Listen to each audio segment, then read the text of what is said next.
There'd be light. You're good. I'm good. Good evening. Today is July 6th, 6 p.m. Welcome to the City of Palm Coast business meeting, amended agenda. Virginia, I'm calling this meeting to order. Virginia, no, actually, before we do anything, let's all get together and follow me on a Pledge of Allegiance, please. I pledge allegiance to the flag of the United States of America and to the republic for which it stands, one nation, under God, indivisible, with liberty and justice for all. Virginia, roll call, please. Mayor Branquinho. Right here. Councilmember Barbosa. Here. Councilmember Danko. Here. Councilmember Clufus. Present. Mayor, all members are present. Thank you. All right, item D, public participation. If you wish to speak, you'll speak now before the meeting starts, before the rest of the items go in. You have 3 minutes, and if I happen to stop you, I'll make sure that you get your time credit for you. Any questions you have, please direct them to me, not to staff, not to anybody in this dais. Also, we are in a political season. I appreciate that if any candidates for office right now, please do not. It's against our rules and regulations, and it's unethical to use this podium to campaign. So please do not. All right. First speaker. Mr. Mayor, Council, my name is Perry Matrano. I live at 207 London Drive. I'm a retired solid waste management professional. I have offered my assistance to the city. The story goes back to before. I'm going to ask you to stop for a second. I'll Yes. give you all time. My hearing aids are not working properly, and I need to know exactly what he's saying, sir. Apologize for that. That's fine. You could give him the full 3 minutes, please.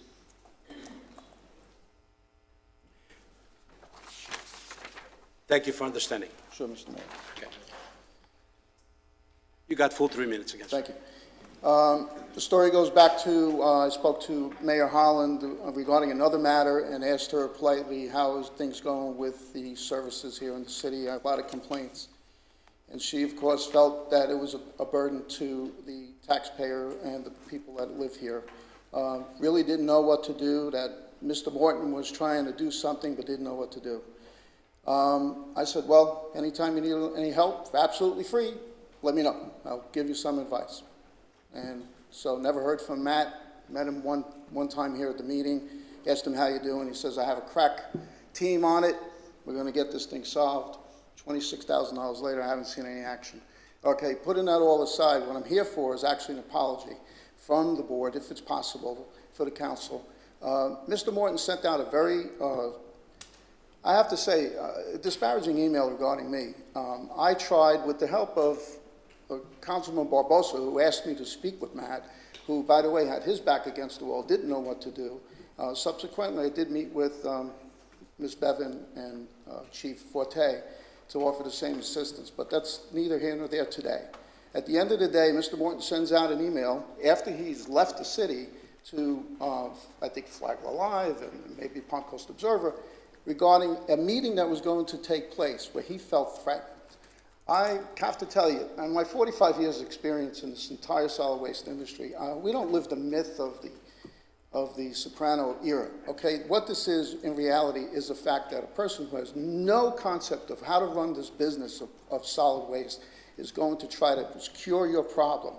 I know how to do it, how it could have helped out, and would have righted the ship for Waste Pro. They would have been already floating, and there would have been very little to no complaints had it been done way back when I asked. But instead, I tried to get Mr. Morton, Mr. Barbosa, a local other contractor, together to discuss contracts that are already in place that you could piggyback here in the county, Bunnell, Flagler Beach, so that you could have helped Waste Pro do a better job. It's not about the fact that you want to kick them out, fire them, do whatever. That's up to you later. But right now, all you needed to do was to have someone with experience, knowledge, and know how to do it, come forward and do it. I also recommended another solid waste manager, someone with massive more experience than me, but yet at this time, you're stymied. It's like walking through the desert looking for water. Mr. Morton sent out an email regarding my name, which is disrespectful, and I would ask that I get an apology from the council. Thank you. Thank you very much, Mr. Vetrano. Next speaker.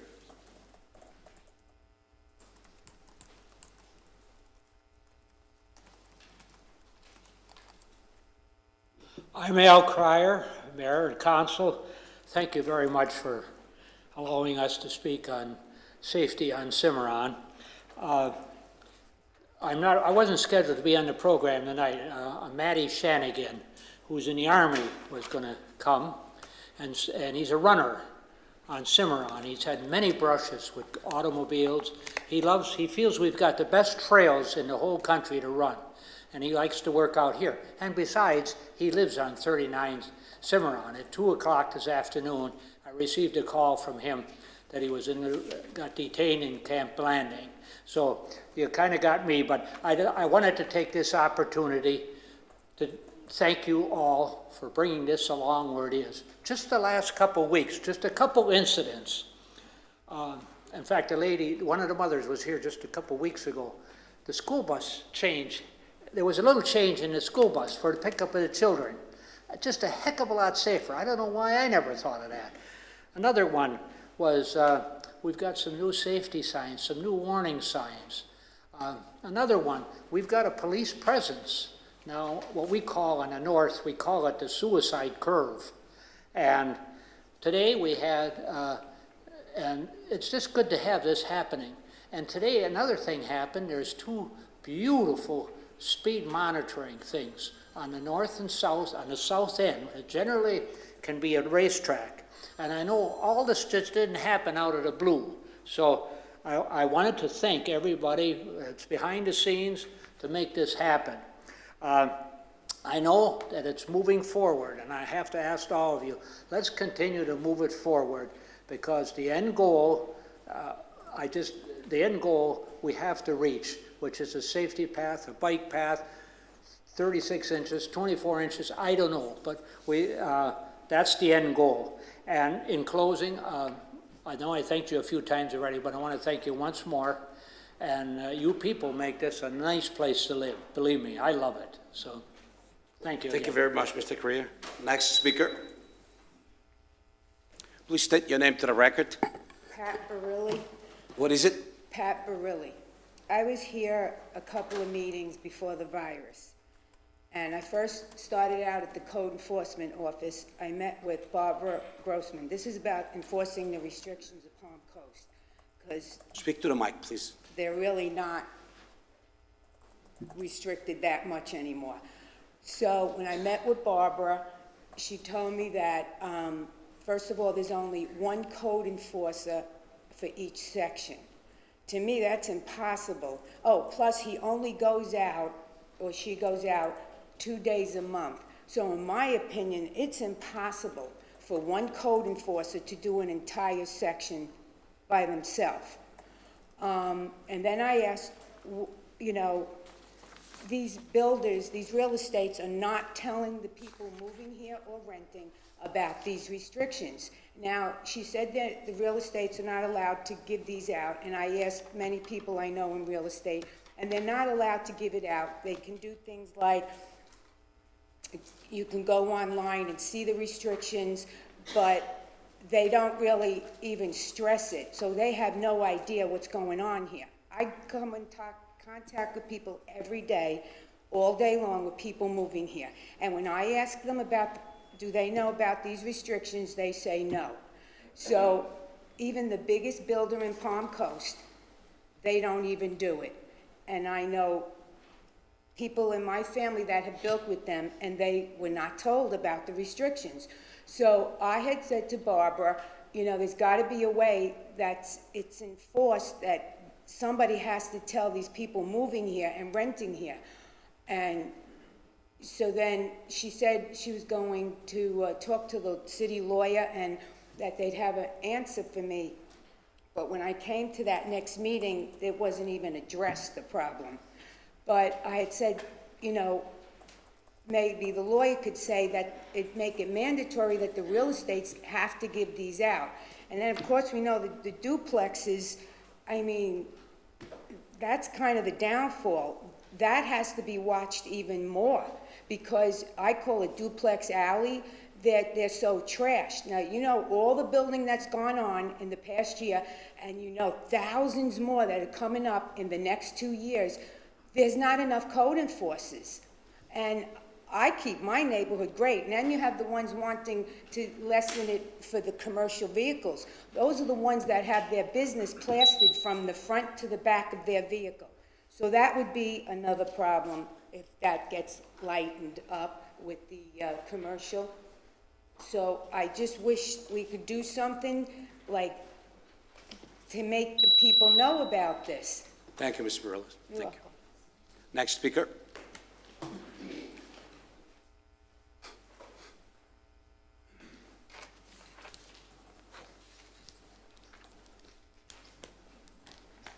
Please state your name to the record. My name is Steve Campbell. I'd like to ask the Palm Coast why they let contractors do what they do. They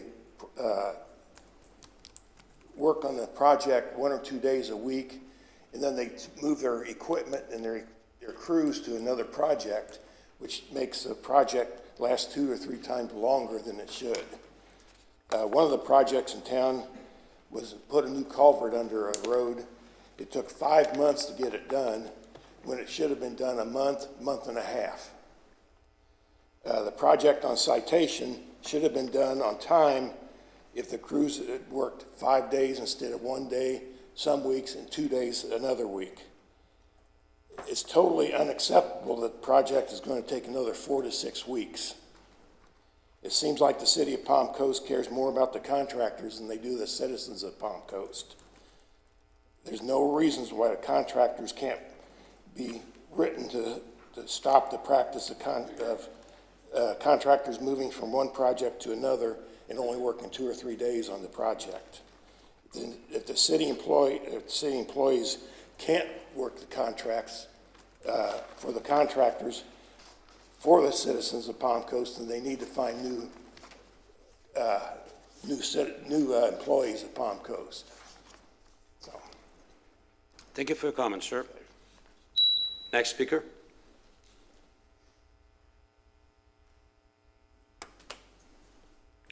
Okay, hearing none. Mr. Mitrano. Matthew Morton no longer works with us. So therefore, I cannot answer as to why he wrote that memo to himself, email to himself or not. As regarding your help, at this point, I think the city is already contracting a company to help us with that specific problem. Mr. Creer, isn't it the way you say it? Creer or Crier? Creer. Some places Crier, some places Creer. Whatever you're comfortable with, I'm comfortable with. It's all right. Answering to both of them. It's all right. The new signs, the police presence, the speed monitoring signs, those are good things. That's the beginning. You see, we're trying to work with you for the safety of your street. There's other streets that we're going to have to do the same thing, so you know. But, by the way, thank you for thanking us, thanking the staff. And when I mean us, I mean the staff.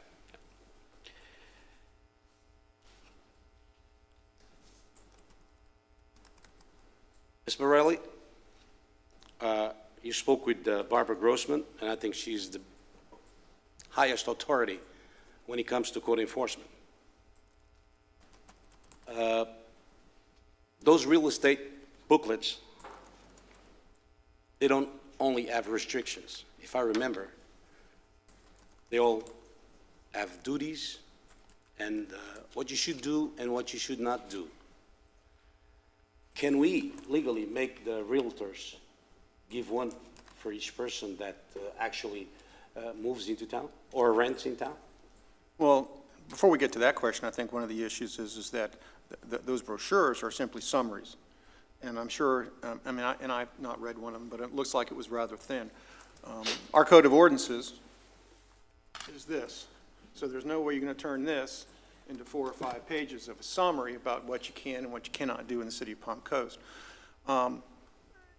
My recommendation is that that rather than dictate something, there could be communications between code enforcement and the city of Palm Coast and the Development Services Department of the city of Palm Coast and the organization that represents the realtors, and if there's issues that they have identified as well as far as information that they would like to be able to pass out, then that can be accomplished by a partnership between the city council, the city departments, and the realtors to try to make sure that, at the very least, there should be arguably a disclosure at the time of closing or before closing is like when you get your title insurance and you get your title report. Please be aware that your ownership of the property, your purchase of this property is going to be subject to the Land Development Code of the City of Palm Coast and the Code of Ordinances.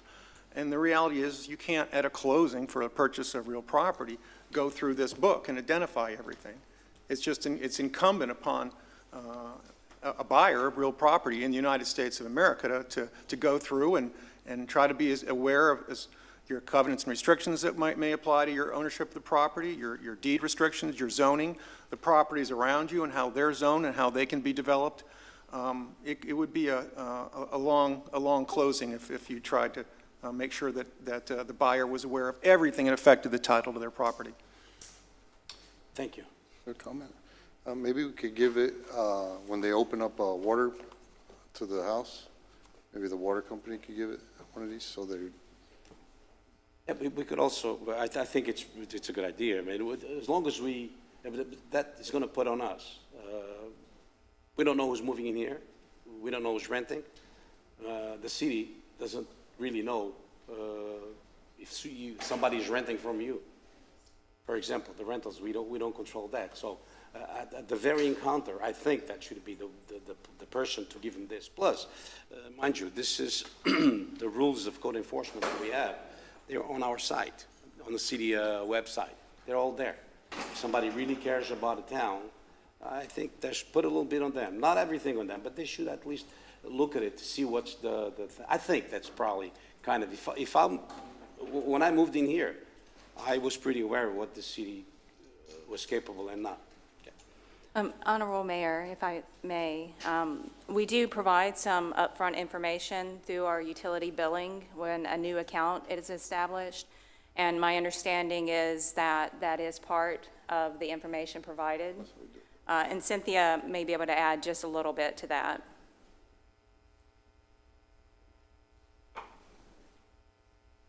Yes, when we set up new service for a new account, whether it's a renter or owner, we send a welcome email, talks about which council members in your district, the mayor, and it also talks about top 10 code violations, and it gives them websites, information on where to see the rest of the codes as well. So we give that to everybody who signs up for service. Thank you, Cynthia. Ms. Borelli, I hope this answered your question. I hope it was helpful. Mr. Campbell, contractors working 2 days and going to another site 3 days later, I don't know if there's anything we could do to tell them how to run their business, as long as they don't run over any due dates that we, the city, give them to for permits and all of that. So I don't really think that we could tell them how to handle or to proportionate their times into jobs.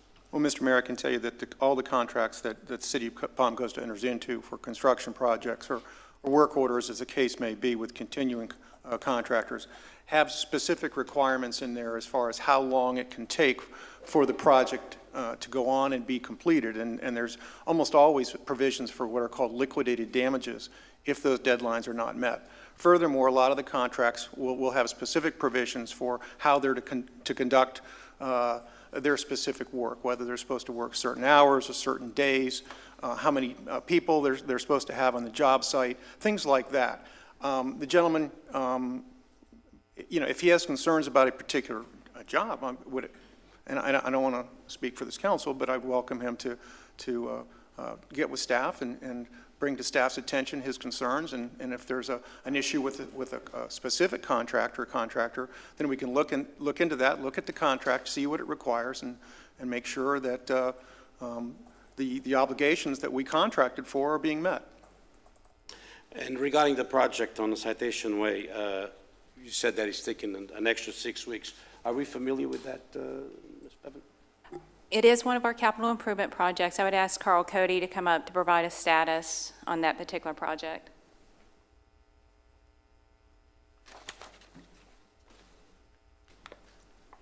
Yeah, the Citation project is one that will be extended sometime, that 4 to 6 weeks. This is a project where during construction, there are some utility conflicts that are underground, which caused some redesign of the stormwater system and additional stormwater structure to be fabricated. We are still waiting from the manufacturer as to when that item will be received on site. That is partially why there is no workers on site, because until they get this piece in that location, there's certain work that cannot be done. So it is going to be that 4 to 6 week time frame is what we've been led to believe at this point in time. Thank you, sir. Appreciate it. Councilman Burkina, Mayor Burkina. That's all. I think you're correct when you said that Mr. Morton no longer works for this city, but the damage that he did in the short period of time was here is obvious, and I would like to amend the agenda and make a motion that we extend a formal apology to Perry for Morton's conduct. I'll second that. All right, I have a motion and a second. Any discussion here further on that motion? If that motion could be done. I believe the motion was to amend the agenda to, or just to be clear, was it to extend the, or just for Amend the agenda and extend a formal apology to this gentleman for the conduct of Matt Morton. And I read those emails. I don't think you need to amend the agenda. Yeah, I agree. I think you can just bring it up under your report, sir, and then. Well, I've made a motion. It's been seconded, correct? Yeah, that's why I was asking about the nature of the motion. So if it is to extend an apology, then the only thing is that, well, I mean, the council is in control of its own. I mean, normally we would do this under council comments, and not under public participation. But if it's the desire of the council to consider it this time, then so be it. All right, let me bring up the comments over here. Any comments? Yep. I'm not comfortable extending an apology on Matthew's behalf. The emails he sent himself. No, it was on the behalf of this council, not on Matt's behalf. Yeah, so Matt sent that email. None of us sent that email. Right. I don't know the context of that email. I don't know the thought process. I was CC'd in on it, so I saw. You were also included in the email. I guess I was, yes. Yeah. So I don't see why we're apologizing for something that someone else did. Because it's a decent thing to do. And it's not us taking the blame for Matt Morton's conduct.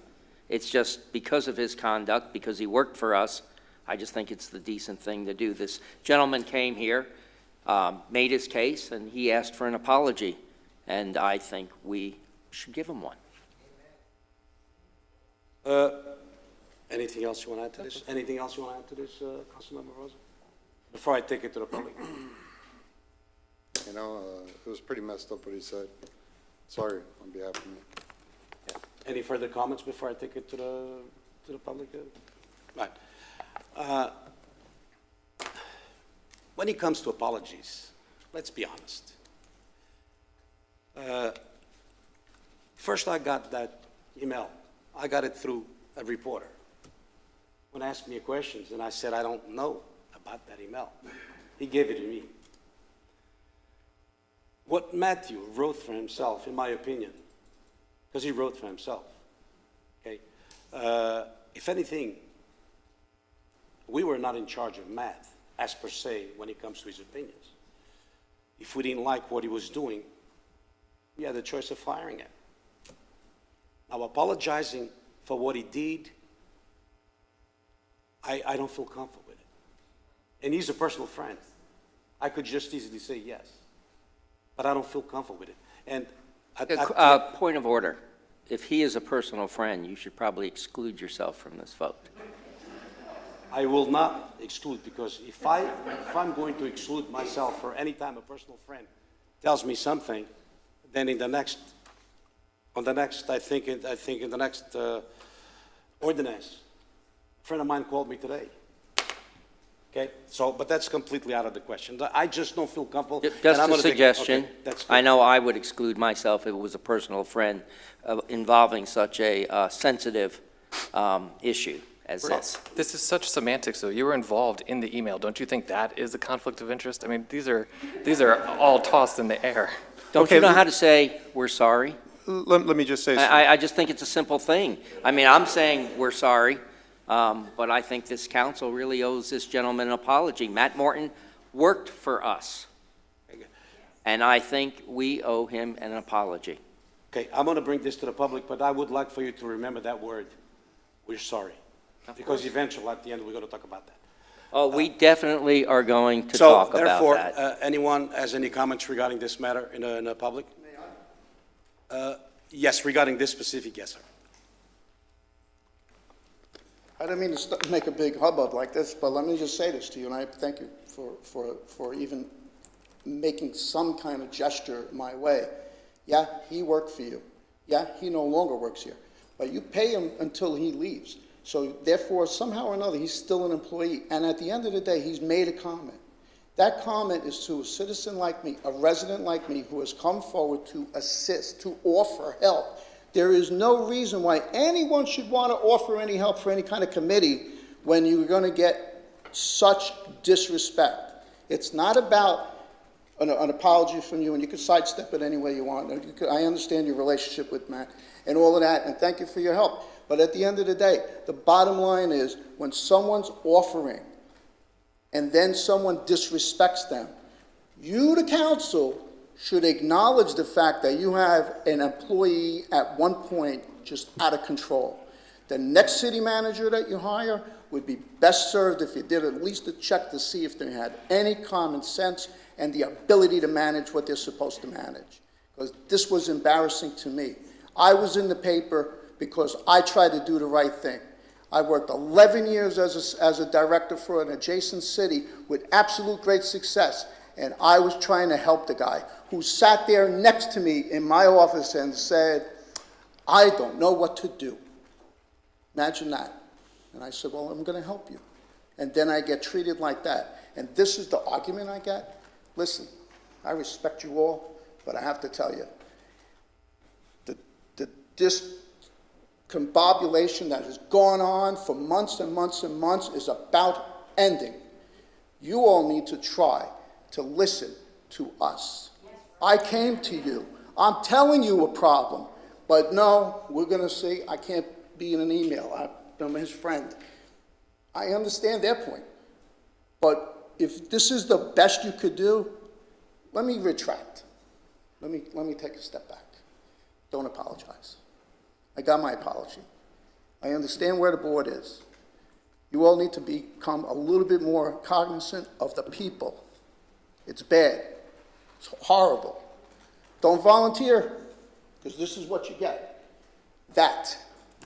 Thank you very much. Don't apologize. Thank you, sir. Thank you. Based on that, would you like to withdraw your motion, sir? No. Any further comments from the public? Hearing none? well, there's a motion on the floor, and it's been seconded, so there needs to vote. But I did want to comment on just Florida law regarding the voting. A voting conflict only occurs if there's a financial involvement or a financial conflict. So neither Councilmember Danko nor the mayor would have a voting conflict. And this, in fact, Florida law requires you to vote unless you have a voting conflict.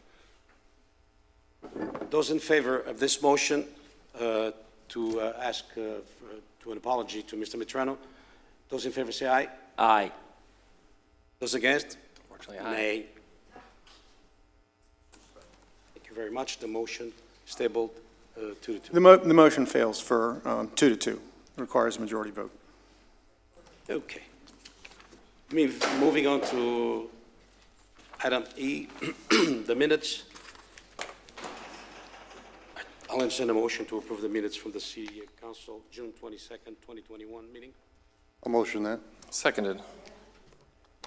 Okay, those in favor say aye. Aye. Aye. Those against? Motion passes 4-0. Okay, presentations and proclamations. Tropical Storm Elsa update. Is that, who's going to give, is that the? Chief. We got a fireman representative to,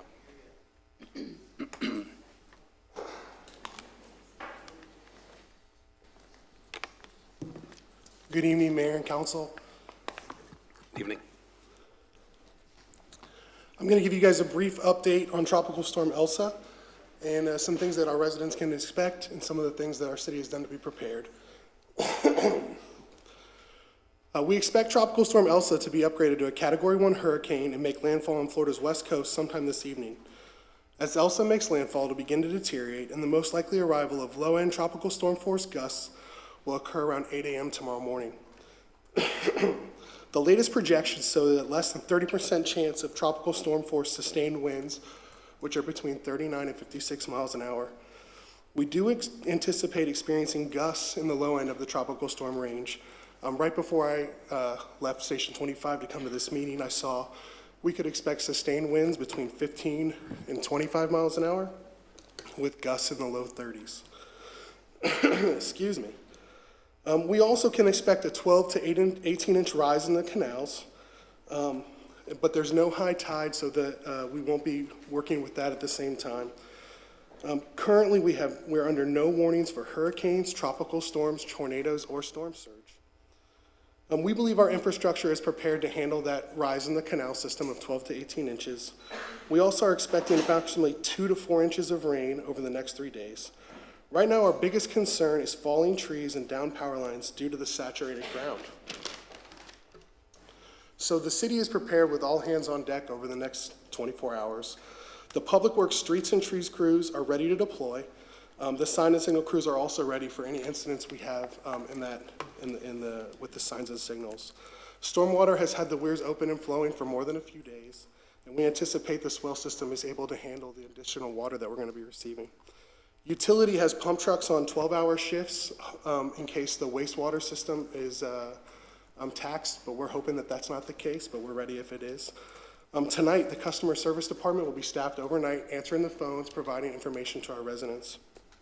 Fire is going to be at regular staffing tonight and tomorrow, but shift change occurs at 8 a.m. tomorrow morning, which is the same time it could be bad, and if we needed to hold people over, we could. The crews are prepared, even though they've had quite a day. All of our outside parks and rec activities are canceled, and our outside parks facilities are closed. The one thing that will still be open tomorrow is Parks and Rec Summer Camp will still be ongoing. Tomorrow's yard debris pickup is postponed across the county, and Palm Coast is rescheduled for this Saturday. Captain Asconi and Jonathan Lord with Flagler County Emergency Management have been communicating throughout the buildup of Elsa. We encourage our residents to continue to refine their plans and supplies purchased for this storm, and hopefully they can be used throughout this storm season. Do you guys have any questions? Thank you very much. Nope, I just think that it's good to know that we have all hands on deck, that we are prepared, and you guys are doing a good job, and I'm pretty sure that you never failed us in the past, and I don't think you're going to fail us. Yes, sir. Thank you. Thank you for your service. Keep Thank you, safe sir. out. Good. Okay. Item F, presentations and proclamations. Item F3. There we go. Thank you. Proclamation July is Park and Recreation Month, read by Councilman Nicholas Clufas. Thank you, Guy. Whereas parks and recreation systems are dedicated to enhancing the quality of life for millions of residents and communities around the world through recreation programming and conservation efforts. And whereas parks, trails, and recreation activities provide opportunities for both young and older members of the community alike to create continuous life experiences. And whereas parks, trails, and recreation activities generate opportunities for people to come together and experience a sense of community. And whereas parks, trails, and recreation activities pay dividends to communities by attracting businesses, jobs, and increasing home values. And whereas the City of Palm Coast recognizes the vital contributions of employees and volunteers in the parks and recreation facilities. And whereas these dedicated supporters keep parks clean and safe for visitors, organize activities for all ages, and advocate for additional amenities. Whereas parks and recreation staff are innovative and creative, ensuring Palm Coast residents have opportunities to explore, connect, and play in our city. Now therefore be it resolved by the Mayor and City Council of the City of Palm Coast does hereby proclaim the month of July 2021 as Parks and Recreation Month. Be it further resolved that we hereby request that during Parks and Recreation Month that all citizens explore, connect, and play Palm Coast by taking part in their favorite sports, visiting the outdoors, and spending time with family and friends. Adopted this 6th day of July 2021, City of Palm Coast, Florida, Mayor Eddie Branchino. Thank you very much.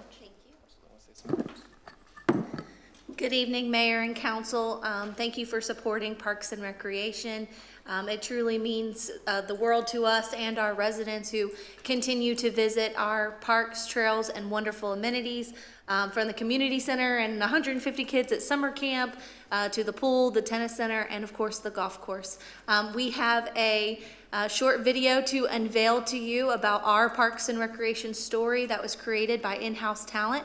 I'm joined today with Brittany McDermott, James Hurst, and Kim Brown, and we look forward to showing you this video.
So we hope you join us for July as Parks and Rec Month. We have many activities, so come explore, connect, play.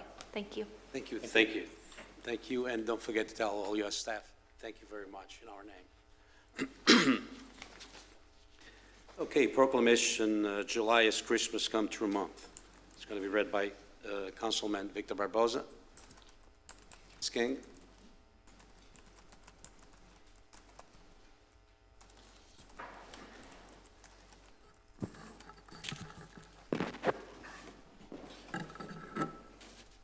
Family poverty transcends race, religion, and ethnicity, and is one of the greatest challenges to not only the family but the entire community, which suffers the consequences of its many effects on our children. According to the ILS report, for Florida in 2018, 46% of households still struggled to make ends meet, while 13% of these struggling households were living below the federal poverty level. Another 33% were ALICE assists limited income constrained and employed these households, earned above the FPL, but not enough to afford basic household necessities. And Christmas Come True is not a profit organization, established in 2009, nonprofit organization, established in 2009 that addresses the many aspects of the family poverty in Flagler County, including food distribution, financial assistance with housing, utilities, transportation, furniture, home goods, and medical supplies expenses. Since 2012, Christmas Come True has provided over $98,000 in assistance throughout the year. Since 2009, we have provided a complete personalized Christmas experience for a total of 1,353 families with 3,793 children by providing a Christmas dinner, new clothing, toys, gifts, and Christmas stockings filled with hygiene products and goodies.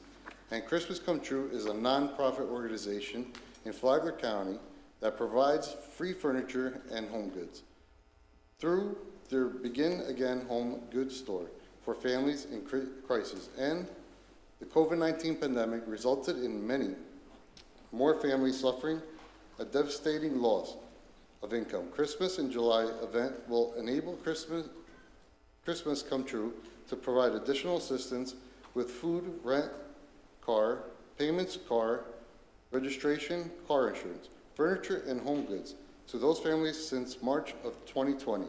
And this recognition also allows the community to support working together to create an environment where people can share their time, treasure, and talents to help the families who were affected by recent events.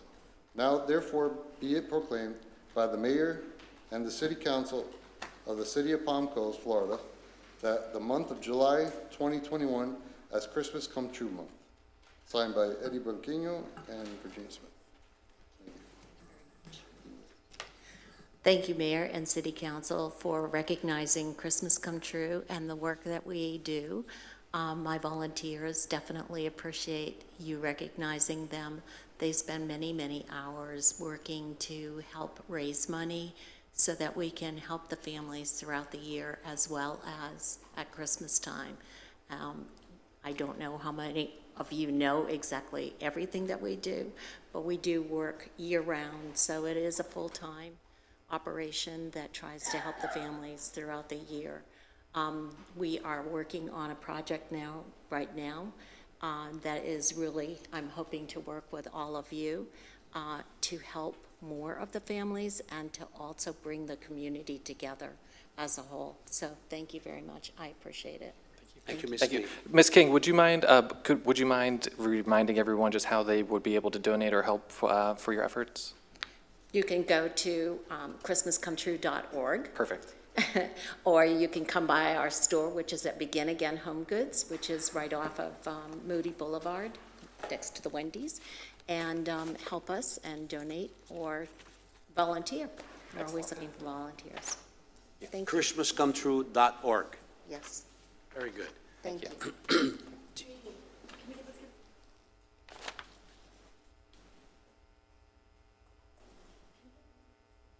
Stay there. think we've already done this, right? We've already done the pictures, though. Yeah. If you want a shorter one, just go ahead.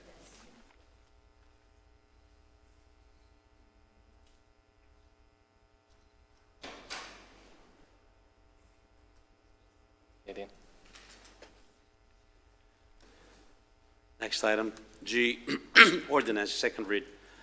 Mr. Marchman?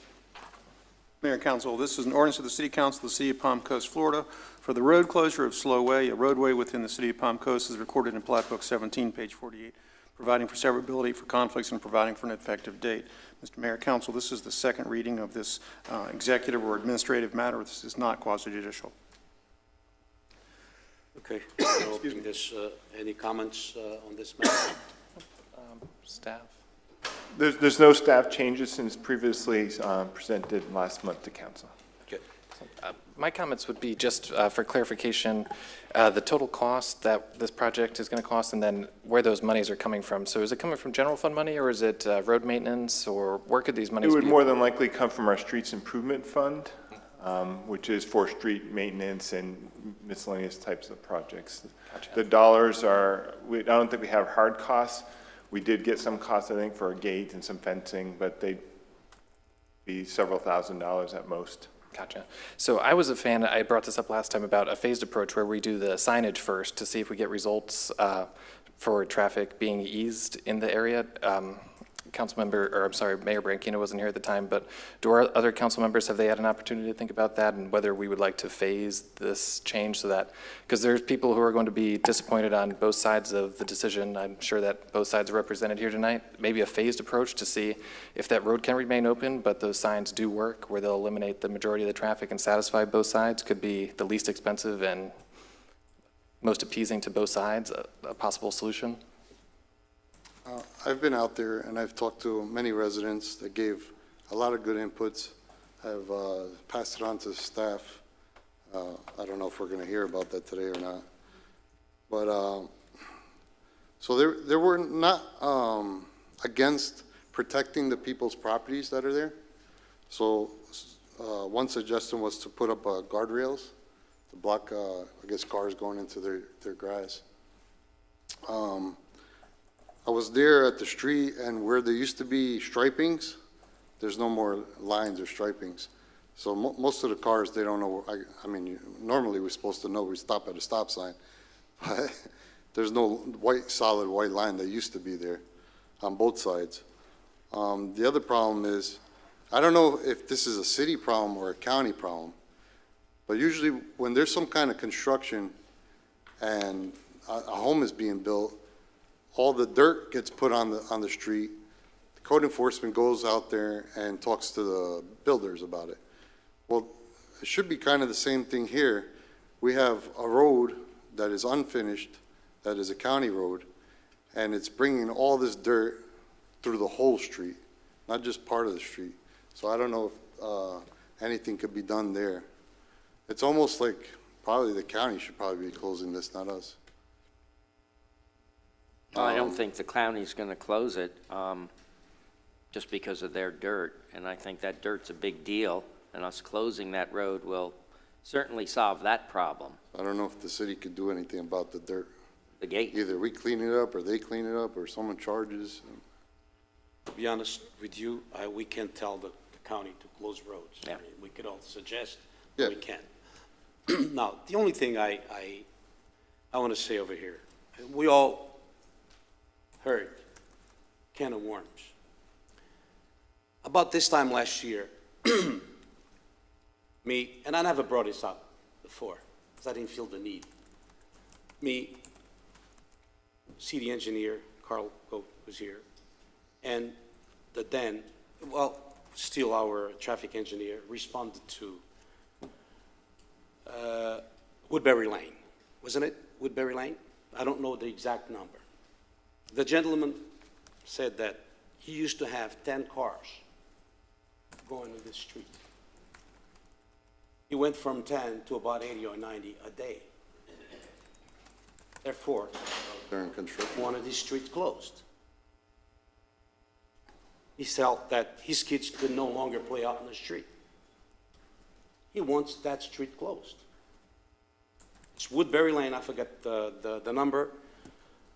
And today, I got a call from a gentleman that I believe is the next door neighbor, saying that if you close that slow lane, I want mine closed too. This is the type of can of worms that we are opening here.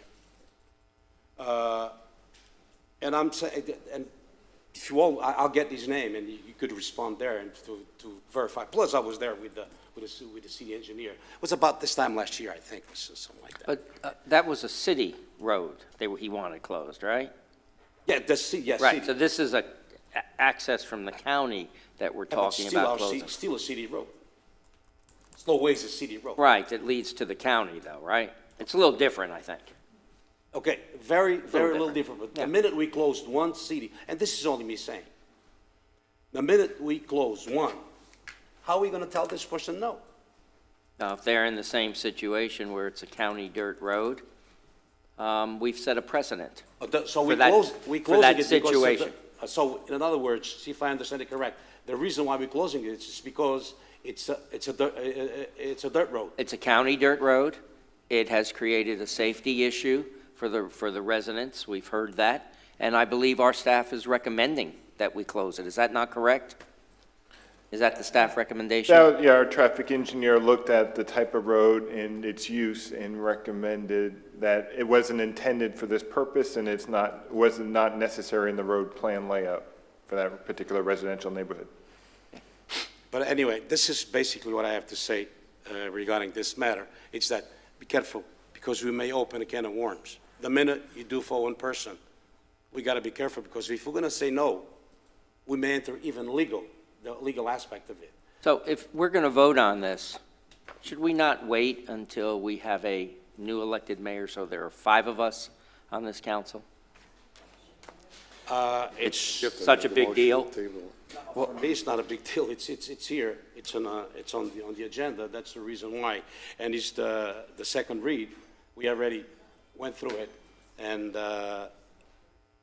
if nobody makes a motion, then it's not going to go nowhere for now. And then if you want to bring it up when there's a new mayor, nobody could stop you from doing that. Okay. I ran my campaign on listening to the people, and this has been around for maybe 3 months now. I don't know, 3 months. And I have to say, as much as it hurts me, a lot of people there wanted to stay open. I went there was probably 30 to 2. I mean, So, so hear me out. If we today were to decide to put signs to try to stop this traffic, I think something needs to be done. if we were to do signs and by the time we have a new mayor in office, then we would be able to look at this and see whether or not the signs alone were able to contribute to a decrease in the traffic on Slowway to a point where both sides are satisfied and no one's really that upset, but the net goal has been accomplished. We would have to revisit this and say, we don't need to do anything, we can save all the money for the gate. So I just don't want us to be waiting an additional, until July 30th or whenever our next business meeting would be to have something done here. And I think the signs would be a very easy step forward in the direction, potentially solve the problem. It's a non-0% chance that it would solve the problem. And we would have answers by the time that this even comes around again. What type of signs are you suggesting? Road closed signs. Road closed signs? Yep, even though. Going from the county into the city? Yep. Road closed? Now, as we saw that picture in our agenda, can we put a guardrail maybe on this corner so it probably stop trucks from going there? Because it'll be harder for them to make that turn. And our stop sign could stop getting knocked down. True. But the guardrails would be much more expensive than the gate. Oh, yeah. And there are some setback requirements based on meeting DOT standards. We'd have to make sure that we could put it within our right-of-way. Is there anything else that could be put besides the guardrail?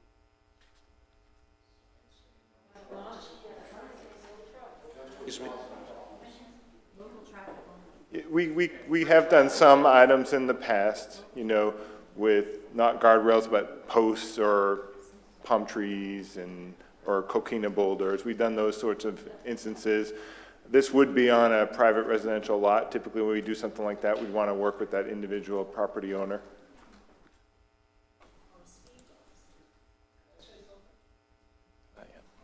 Okay, I mean, you guys look at it and see what could be done. As long as something gets done. And hopefully maybe no through traffic too? Yeah, I mean, the level of severity assigned and the verbiage would be We up for do discussion. No through traffic and Local traffic a weight only. capacity or something. Sure. If there's a No bridge or 4 ton something. or something? If there's a bridge, yeah, then capacity limits for sure. Before we go to make any decision here, I would like to hear the people that Yeah, are here to please. speak about. Okay, I can pull up the presentation that showed the signage from last time that was presented to council. This here was the sign that would be no outlet. Those, because if you recall, the county does not have a truck ordinance, so we can't put up no truck signs because it's something that cannot be enforced from the county directional side. From the city side, I guess we'd have to go back here. We could put no trucks, and we could enforce it coming from Seminole Woods. About no But- through traffic? No through traffic. Uh-huh. We could, because this no outlet sign was one side, we could change these to say no through traffic. but can we do that on a county road? Yeah, the county said they'd work with us on the signs. If we made the signs, they would actually install them for the city. We would just have to provide them to them. And they were amenable to working with us for installing any type of signs. That this is what was proposed at the time, but we could go back to them with a different sign type if it would be preferred to say no through access instead of no outlet. Yeah, it seems like this is the most reasonable solution to phase this and see if this potentially works. I remember Mayor Branchino brought up a statistic about effectiveness of signage, and this could be an optimal solution that costs less than going with the fence right now, and it satisfies both sides. Can we do this and give it 3 months, a trial, then bring it back again, see how it's doing?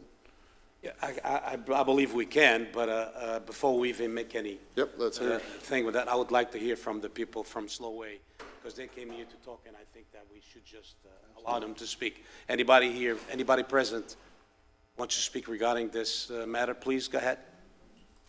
Just state your name for the record, please. My name's Vladimir Jean-Francois. I currently reside on Slow Drift, which leads off of Slowway. I don't think we should be making permanent decision of temporary emotions. And in regards to what I heard is the city can't really close the road. That's a county's decision, so which means if the city did close their portion, people not knowing, and they came further down, which would mean they would have to make a U-turn. And that road is not that wide. So that means the private residents that's bordering the road, they're gonna end up destroying that person's lawn. So in regards to the signage, yeah, we could lie and say no through, but when somebody finds out that you can go through, what's gonna happen then? So I was wondering, sorry, I'm kind of nervous. Did we ever look into the option of possible speed bumps along with the signage? Because most of the violators are not the locals. It's the people that are just randomly going through. And that occurred when they were fixing the bridge off of Seminole Woods.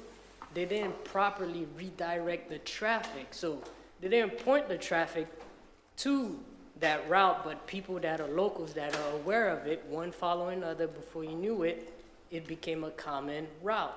So again, before we make that decision of closing it, really put into consideration the many that it's gonna affect versus the few that just don't like that road being open. Like I said, I have 6 kids. I live right at that corner. My kids can't go outside, not because of the road being open, it's because of the lack of restrictions on the road. If there was some way, somehow, we could possibly enforce on our side in regards of Palm Coast being the city, we might stand a chance, but I beg, do not close that road. Like you said, you're gonna open another can of worms. If you close this one, why didn't you close the other one? Vice versa. So put some thought and consideration into that decision. Sir, I didn't get your name. What's your name again? Vladimir Jean-Francois.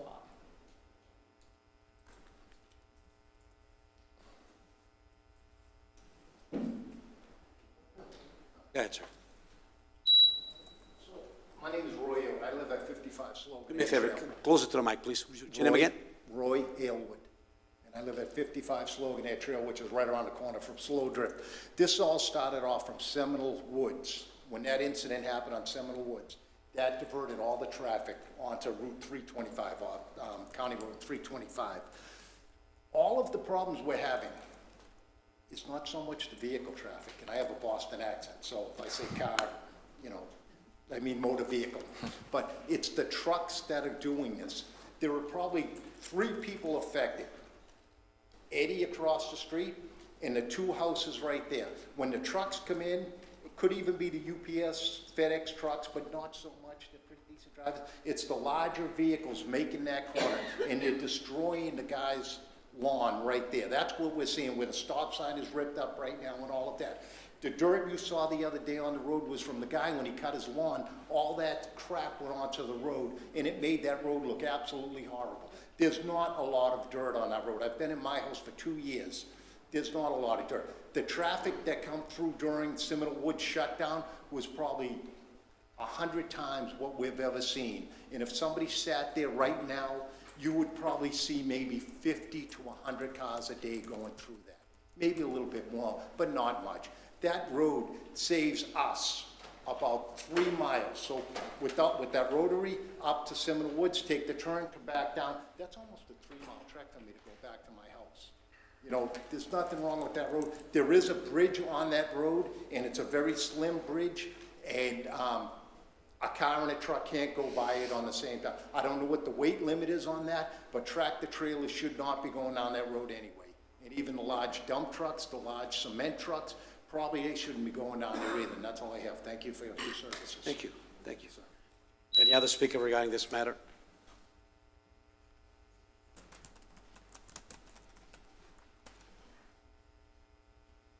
Janie Holly, Palm Coast. Good evening, gentlemen. I'm the one that wants it closed. This was not initiated by me. This was initiated about 10 years by a neighbor of mine, but it was never carried forward. It had nothing to do with the pipe collapse in Seminole Woods. The city has determined it's a safety issue. You yourselves have voted unanimously to close it already once. It allows construction traffic, heavy trucks, and it also allows a criminal element to come up from the south and gain easy access to Palm Coast and our streets. The tragedy in Daytona with the officer being shot, the person who did that ran. He could have run anyway, any direction, and he could have come through that little side street in order to gain access to 95, and nobody would have been the wiser. We do not need people of that ilk on the residential streets of Palm Coast. It is a safety issue between the heavy trucks and the commercial vehicles. Signage is not going to work because people already know how to get through there. Unless you put a sign up out on the county road at US 1, no through traffic, they're still going to come through because I'm there every day, all day long. I see it, I hear it at night. They come through there at night. They make that turn and they go down that county road like they're on a drag strip. It's a safety issue and someone eventually will get hurt. It is a minor convenience to go from my house through Slogan to US 1 and then south. I've timed it 7 or 8 times. It takes less than a minute. It's just it's less than a minute. And I don't go any further through the streets in that neighborhood. I don't go any more than about 20 to 25 miles an hour. So it's a safety issue. You have already voted unanimously once to close it. You need to carry forward with that. Any further speakers on this?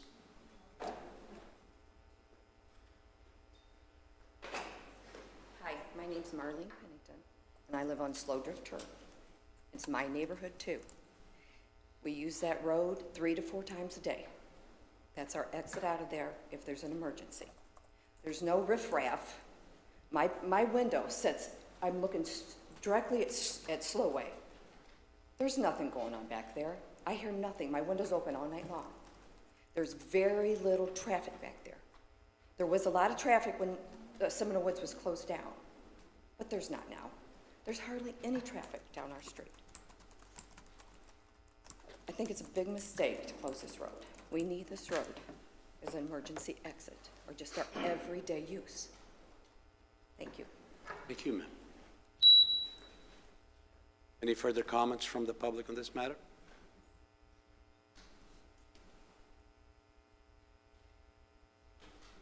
Hello. State your name for the record, please. Shirley, my name is Agnes Law. I live on Slocum Path. I use that slowway 325 to get me to the grocery store without having to go through heavy-duty traffic on Seminole Woods in Route 1. I also can use restaurants down there. By closing that road, you are taking away, and I don't mean to say you, but it will be taking away my independence, my quality of life to get to where I need to go very easily and simply. On Slocum, where I live on Slocum Path, we butt up to Seminole Woods. I can't tell you how many nights I sit at 9, 10, 12 o'clock, 1 o'clock, 2 o'clock in the morning when I'm watching TV sometimes, and there is a certain motor scooter that wham goes down Seminole Woods. They've got to be doing over 100. I sit there and pray for that young man every single day. It has been going on for 5 to 10 years. We also have speeding on Seminole Woods. As far as the statement made about riffraff, I'm so tired of hearing about riffraff coming into Palm Coast. If you're so afraid of riffraff, then get a security system. But that is the most ridiculous statement I've heard. Now, every location in Palm Coast, every residential street, if you're not listening to your people, they are all complaining of the same thing. Speeders, children can't play, trucks in the neighborhood. I have trucks on Slocum Path right now. Why? Because we're building 2 houses. The dirt they leave, hauling back and forth. Do I make a phone call to the city and say, gee, my street is dirty? That dump truck down there just dumped their dirt. Our stop sign's been taken down many times. We do not complain. The city comes and fixes it. Our mailboxes have been taken out on Slocum Path many times. We replace them. We do not complain and say the riffraff has done this. I mean, we have people living in our neighborhood that have teenagers. People come to visit them. Maybe they don't respect our neighborhood the same way we do. So therefore, they speed down. At night, they're in a hurry. They don't stop for that stop sign. That's why it gets knocked over. Do you put a fence at my street? Do you put a concrete boulder on Seminole Woods? I can't even ride my bicycle on Seminole Woods. I waited for that sidewalk for a long time, and it is not safe. So, Thank you, ma'am. I'd like to cast my vote. Leave it open. Thank you, ma'am. Any further comments? Anyone else has any comments regarding this street?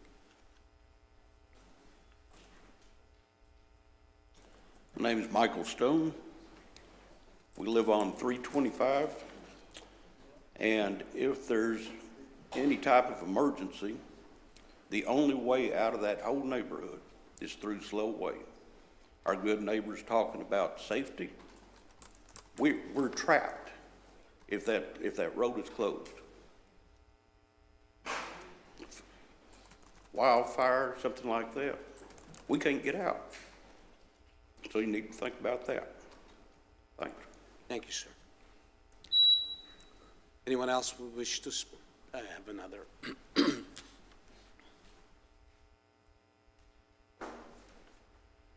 Your name for the record, please. My name is Teresa Budka. I'm here about Slowway, not closing it.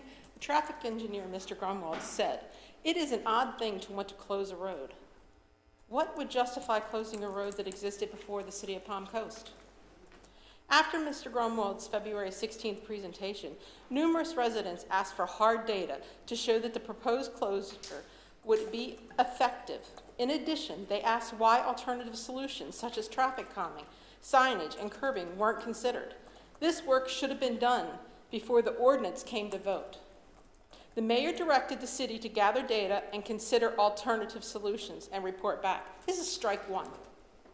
After a month of effort, the city presented nothing new. The mayor asked why her requests had been ignored.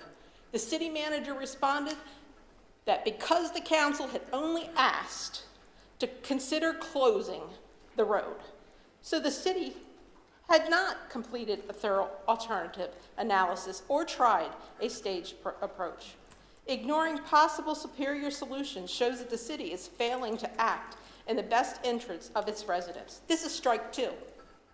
The mayor again asked the city for hard data and to consider alternative solutions. A month later, the city again presented nothing new. Multiple requests from the mayor were completely ignored. Strike three, you're out. Heads need to roll for such insubordination. Why didn't the city take hard data and examine alternative solutions?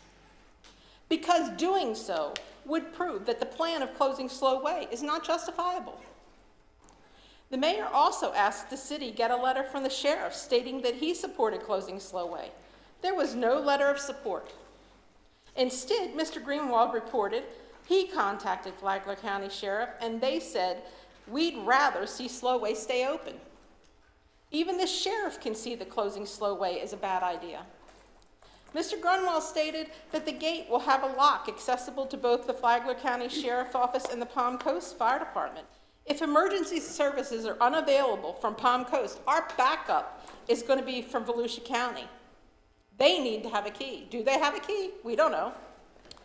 Safety issues due to traffic are always a big deal.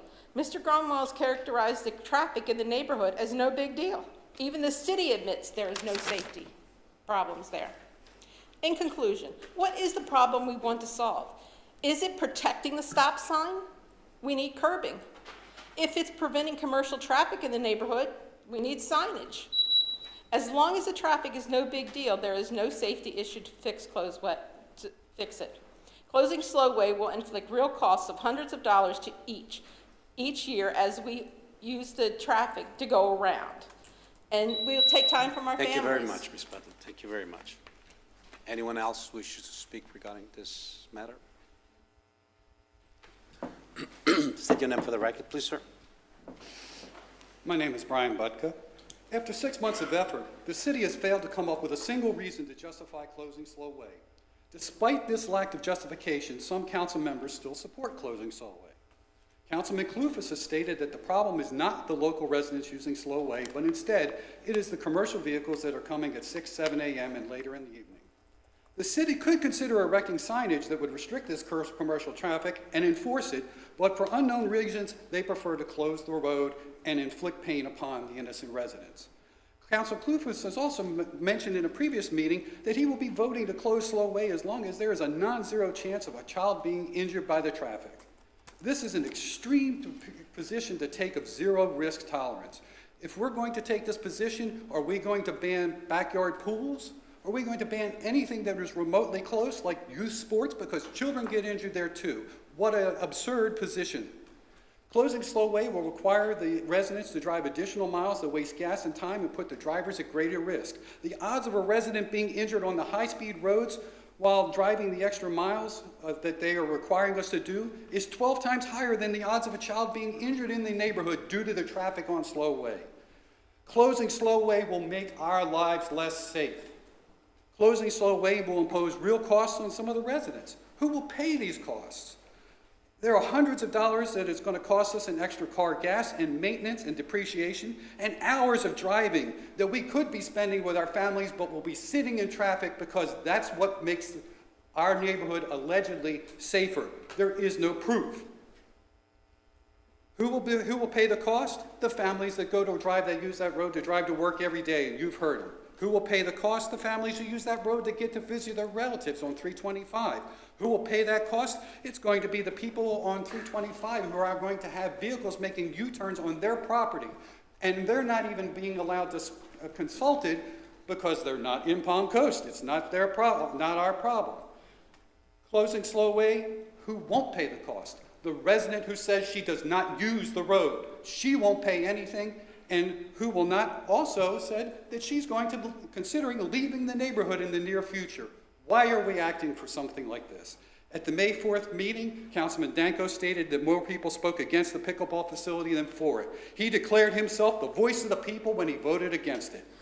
Multiple times our neighborhood is coming out overwhelmingly against closing Slowway. Mr. Danko, if you're the voice of the people, you must vote against it or admit that you're not and that your words don't carry any weight.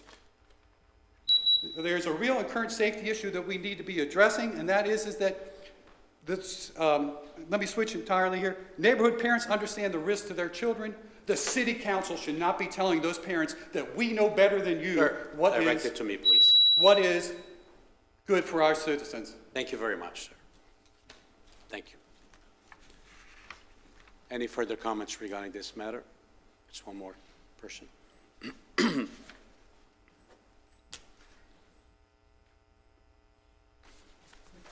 Please state your name to the record. My name is Deb Frame, Shirley Place, which is right off of Slogonier, around the corner from this situation. I'm not eloquent or studied.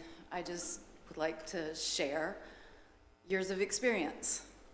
Since 1983, our family has used that road, and I know that the city of Palm Coast has done multiple, I don't know how much money it cost, but multiple improvements on that road, on that little stretch of land. And they've made it more drivable. So it seems like such a waste of money to put more money, even if it is a couple $1,000s for a gate, to put more money into it to cause incident for us, like our neighbor here. My mom would be caused to go out onto US 1 every single day to go to daily mass at the little church that she's gone to daily mass at forever. And you know, she's already using the traffic circle, which is enough nerve-wracking. I've already spoken about the mail. I just wanted you guys to know that our presence is here and that we really hope that you will be yes men to your voters and not in-house. Thank you. Thank you very much for your comments, ma'am. Anyone else wish to comment on this matter? Hearing none, I'll bring it back to this dais. Gentlemen, I really don't know what to say. To be honest with you, I'm at a loss of words, and I'm not usually at loss of words.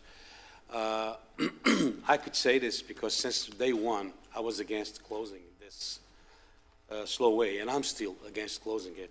My reasons were always safety, and safety only. Today we heard about safety, we heard about waste of money, we heard about alternative solutions. We even heard about criminals going to that road. I don't know what my colleagues think, but this is a tough one. You know, because. Let me make a suggestion. We try some signs, but we give them a limited period of time, see if there's an effect, and we wait until the next mayor is seated to vote whether or not to actually close the road. Is that a solution? You see that as a solution? I see that as gives us an opportunity to try the signs, as Councilman Kloof has suggested. I'm doubtful on signs, and probably your experience as a police officer, you've seen people ignore signs, I'm sure, but maybe, perhaps. But I still think we need to bring this back to the council, maybe in, 2 months? Like 3. And at least bring closure to this issue with a vote of a full council. No pun intended on closure, right? No pun intended. I'm in agreement. I think, like I said, I think signs are a reasonable first step, and we'll have data that we can collect, and hopefully it satisfies everybody, and then literally this problem will be solved, and we can put the rest of the money to continue to fund our underfunded street maintenance program. We know that's going to be an issue in this upcoming budget cycle. I think that's the most reasonable, and And something for the stop sign. Yeah. Whatever you could do for that stop sign, I guess. Stop running over and staff have to go there 3 times a day. Carl, what would you advise, signage-wise? What would you advise, short of closing that street? What would you advise for Well, us? as indicated, from the Seminole Woods side, we can put up the no truck route signs, and we can enforce it from the Seminole Woods side. From the county side, we can put up, we had the no through, traffic or no outlet. We can either do one of those two. We'll review it with the county and our traffic engineer and come up with an appropriate signage to help defer traffic coming from the county direction. Okay. Would that satisfy for now? Yeah, when you say we can enforce it, you mean we can have the sheriff write tickets? We have a no truck ordinance now, correct, and that is in place. It's unenforceable from the county side because the county does not have a no truck ordinance, but the city does. So if trucks are accessing slow way through Seminole Woods side, they can issue tickets, but they cannot issue them from the county direction. I just think 3 months is a short time. I kind of agree with doing this, but give it at least 6 months to see if the traffic increases or decreases, or give it time, because 3 months, it's too fast, and then we're going to be back here again, and then we're going to ask for another 3 months. I think 6 months would probably do it, if my colleagues agree with that. Give it at least 6 months. Yeah, I'm and sure it's going to take time to get the signs up. Exactly. But How long would it take to get the signs in place?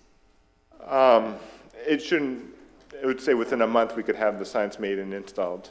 A month? Within a month. I don't know. We'd have to coordinate with the county. That's why, if it was on the city side, it would be much quicker, but we do need to touch base with the county and come up with a plan. so you think 6 months? Seeing that it's going to take a month to get the signs up. Oh, Mr. Retchman, can we not have a vote, just table this one, or shall we make a motion to revisit it in 6 months? Well, that is a vote, and that would be a motion to table. If you wanted to do 6 months, that would take us to the month of December. Would you take the? Sure. I'll make that motion. I'm passing the gavel. I'll second it. Okay. You could ask for a vote for the 6 months. There's no comment. We've taken it back, and there's a motion which has a I'll second on the second floor. the motion. The motion has been made, and it has been seconded. All those in favor say aye. Aye. Aye. All those against say nay. What was the motion? To table the item Table the item. Again, for the 4th time. for 6 months. Correct. Well, but Okay, sir, with all due respect. I'd like to ask one question, please. Okay, with all due, sir, I cannot hear you. Sir, do me a favor, please. Thank you very much. I think that we went pretty extensively about this. Personally, if you want to speak to me and the city manager, personally, do it after the meeting. Right now, it's done, we voted on this, and that's how it goes, okay? I'm back with a gavel. Mr. Retchman, item G6. Thank you, Carl.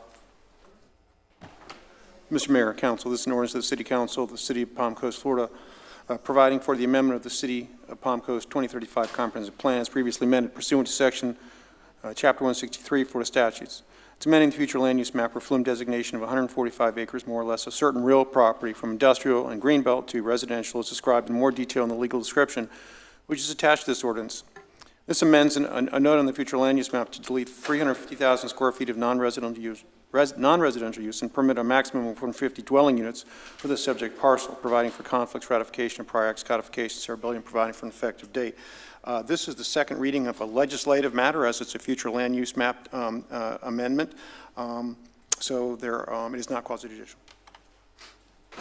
Therefore, any comments or this? Nothing's changed since presentation? No additional comments from staff. This is where we're switching from industrial to residential? Yes, sir. And Palm Coast doesn't have that many industrial sites. To take another site that out of a little pie, I think it's not a good idea. It is the landowner requesting this, though, and traditionally an upzoning like this would be less than, there's usually far less public pushback on someone who wants to change the zoning from industrial to greenbelt, or I'm sorry, from industrial to residential. They do have the right to ask for this rezoning. My problem is that besides industrial zone, Hardgrove, industrial zone, there's really not that much more industrial in Palm Coast. Do we need more residents or do we need more industrial? The problem is now we're going to be coming to tax season, and the problem is we don't have enough businesses in Palm Coast. I agree. I believe presently our tax base, 92% of it comes from homeowners, 8% from businesses. We do need more business. I absolutely agree. I have no further comment on this. Anyone in the public wish to speak regarding the item G6, this ordinance? Has something changed since first reading? I mean, I'm just looking at it from the perspective of someone who wants to change from industrial to residential. Traditionally, that is, are we going to have legal precedent to deny a rezoning which fits the flume from an industrial to residential, Mr. When they bought the property, it was industrial, was it not? Yep, but if it fits the criteria for rezoning, we would have to take a stance on why we're not allowing the rezoning. And then what type of residential will they be building? I don't know. Just to give you some, We don't I'm sorry. know. But that's what I beg zoning your is pardon. for. I'm sorry, Council, just to give you some additional background, that the future land use map amendment that we're talking about from industrial to residential was indeed sent to the state and other state agencies for their review. We did not get any comment from them in opposition to the change. As you know, as the property owner is here, maybe he can provide more detail on what he is intending to do with the property. But I know that with the initial rezoning that came in 2017, when the current entitlements on the property were approved, there was opposition from the surrounding properties in opposition to having some of that commercial and also the multi-family uses that are permitted on the site currently. With this proposed future land use map amendment and rezoning, we do eliminate that potential for commercial, but at the same time, we also eliminate that potential for multifamily development. So this will go to strictly single-family residential.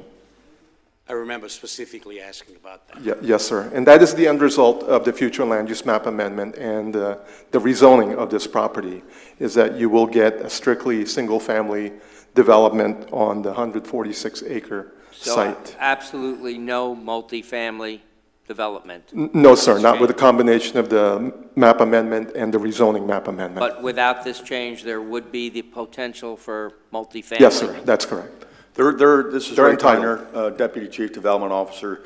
Just to clarify too, what's existing right now is a master plan development agreement that's existing that has some single family and multifamily and some of that industrial. So what the applicant did was propose a change, had a neighborhood meeting, no opposition whatsoever with that neighborhood meeting, and they want to go completely single family.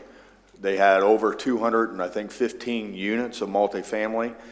That's, with this proposal, that's not going to happen. It's just going to be single family. And as staff, from a planning perspective, having industrial right next to single family, that's pretty incompatible. We do have industrial across the road within the county. We do with some of the DRIs. But with this area of the proposed change of getting rid of the multifamily, it's just inappropriate to have that industrial use next to that single family. So See, that's what I why we believe would is recommend it. this is where multiple families should be, because it's right on the highway. It's not bringing more traffic into the city. They're right there on the highway, jump on 95, easy access, not bringing traffic into the city. Now, let's take the industrial zone. If we have an endangered species, which industrial zone in Palm Coast is an endangered species, what, are we supposed to just take it out? But industrial directly against a residential lot is not put what go our to a future vote. land use, well, I'm just telling you that this is an expectation of municipality that we take into consideration the future land use map and compatible use around the surrounding area. And there's a reason why there is absolutely no pushback from an upzoning like this, because people don't want industrial zoning in their backyard.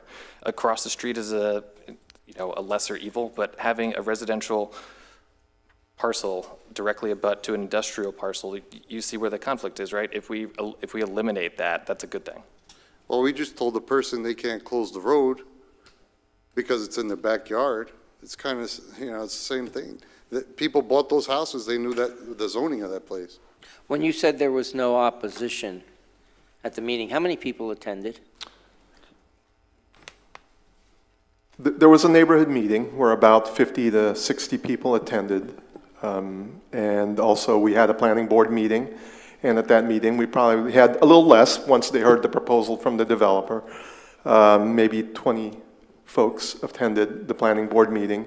And yes, generally they do like the idea that the non-residential and the multifamily uses are going to be eliminated by the flume and the zoning The map. developer here tonight? I believe he is. I saw him Yes, he earlier. is. Yep. Can he give us his vision of what he's thinking about?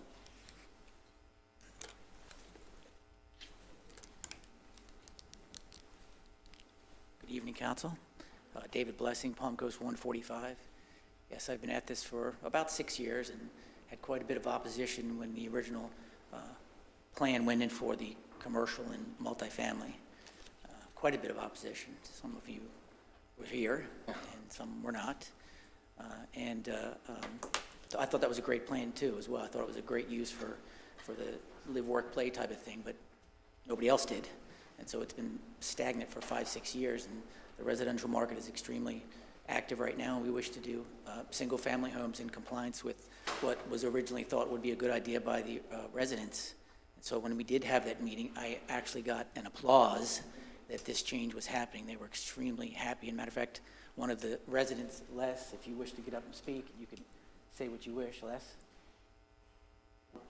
Would you, I'd like to have him say that he echoes, he was there from the very beginning. He was one of the original members there that opposed the original thing and was extremely happy that it went to residential. Anyway, I ramble, but we want to go to single-family homes, fee simple, 60-foot and 50-foot lots. Just a quick question, not to you, sir, for staff. Did anything at all change since last presentation? No, sir, there's been no change. And the vote was 5-0. I don't recall the vote. It was, I remember, because I was very interested in finding out that this was strictly one-family homes. And I remember that presentation very well. Anybody wants to say anything out there before I bring it back to the, anyone has any comments regarding this matter?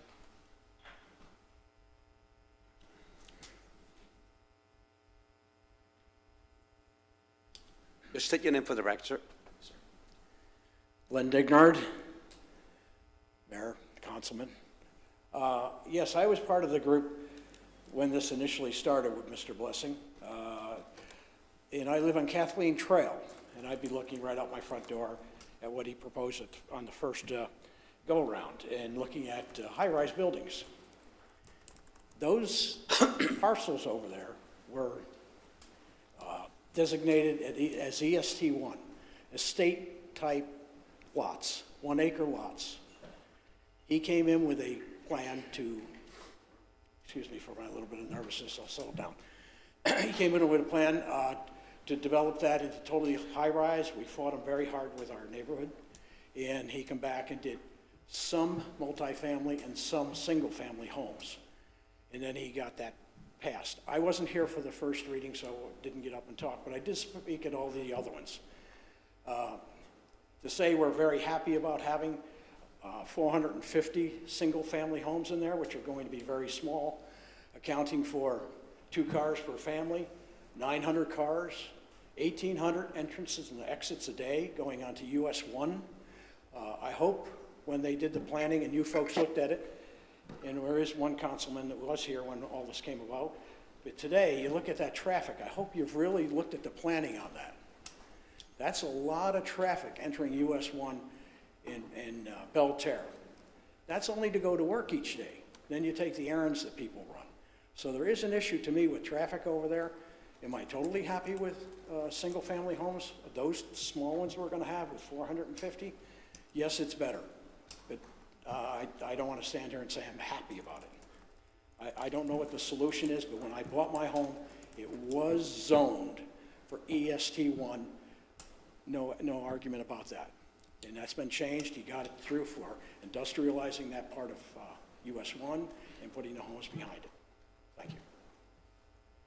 Thank you, sir. Anyone else wish to speak regarding this matter? No? Bring it back to this council.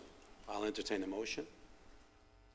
First, I'd also like to make the statement that this is predominantly market-driven, too. If we're sitting up here and we go back through the history of this project, how it went from estates to its current zoning, obviously, if it's that stagnant, then nothing is, driving the natural hand of the market to develop this lot, or this land, and bring it back to an original, somewhat relatable state. So before it changed from a state, I think is reasonable and also market-driven. I just wanted to put that out there.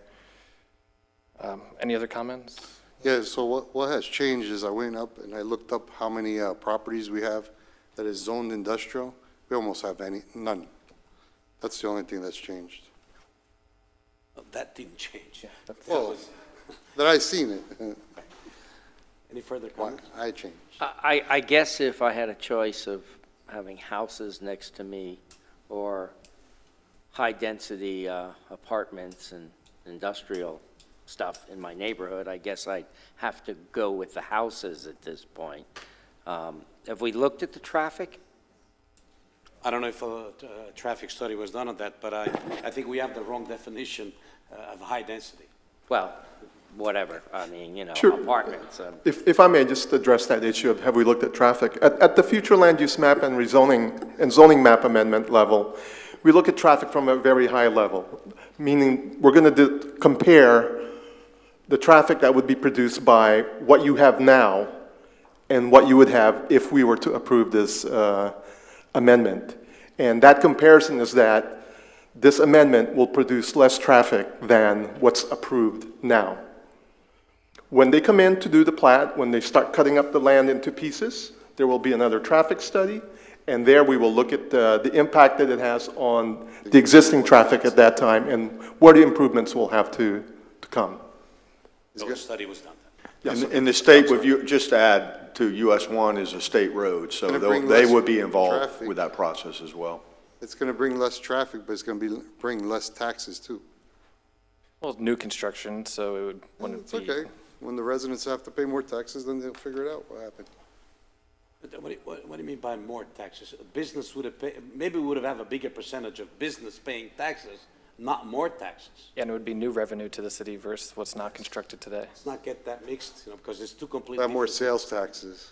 Sales taxes keep the houses from the taxes going up. Okay, now you're a little more clear about the sales taxes if you have businesses. Okay. All right. Any further comment on this matter here? I'll entertain a motion. I will make a motion to approve ordinance amending the future land use map designation to residential and amending the policy to limit on the entire 146 parcel to 450 residential units. Do I have a second? I'll second it. Okay. Motion and seconds. Let's go to a vote. Those in favor say aye. Aye. Aye. Those against? Nay. Okay. 3 against 1. Mr. Richmond, G7, please.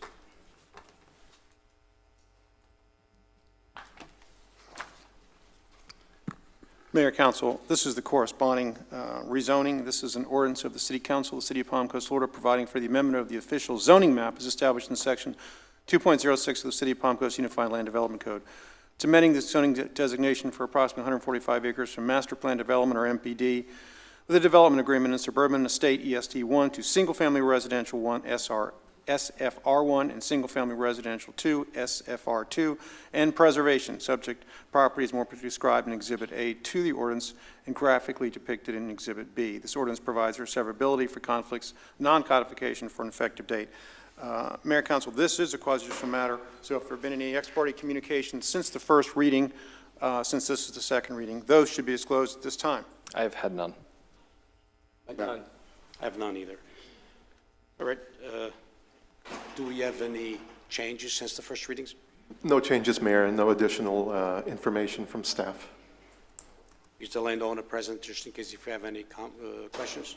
I'm sorry? Is the landowner present, just in case if you have Yes, any sir. questions? I believe he's here. Okay, any comments before I take it to the public? Any comments? This is the same land, right? It is, it's the same parcel. Any further comments, Councilman Dago? Bring it to the people out there. Anybody has any comments regarding this specific matter? Hearing none, bring it back to this. I'll make a motion to approve this additional ordinance amending the zoning map. I'll second it. Okay, having it motion and seconded. Let's go to a vote. Those in favor say aye. Aye. Aye. Those against? No. 3-2-1, Virginia. Okay, ordinances for street. Mayor, yes, that's where we are. The first reading of the ordinance, which the title of which is the an ordinance of the City of Palm Coast, Florida, officially renaming or redesignating certain street segments, renaming a segment of Citation Parkway between Sesame Boulevard and Seminole Woods Boulevard is renamed Sesame Boulevard. Graphically depicted in Exhibit A, providing for updating and distribution of city map, providing for replacement of the affected street signs, providing for conflict severability, and for an effective date. This item here is to rename a portion of Citation Parkway. This is from Seminole Woods over to Sesame Boulevard. We currently have a construction project underway that is going to take care of a few items. Currently, Citation ends at it's dead-ended, and there's a stop sign at Sesame Boulevard, and there is a stop sign here, coming off of Sesame.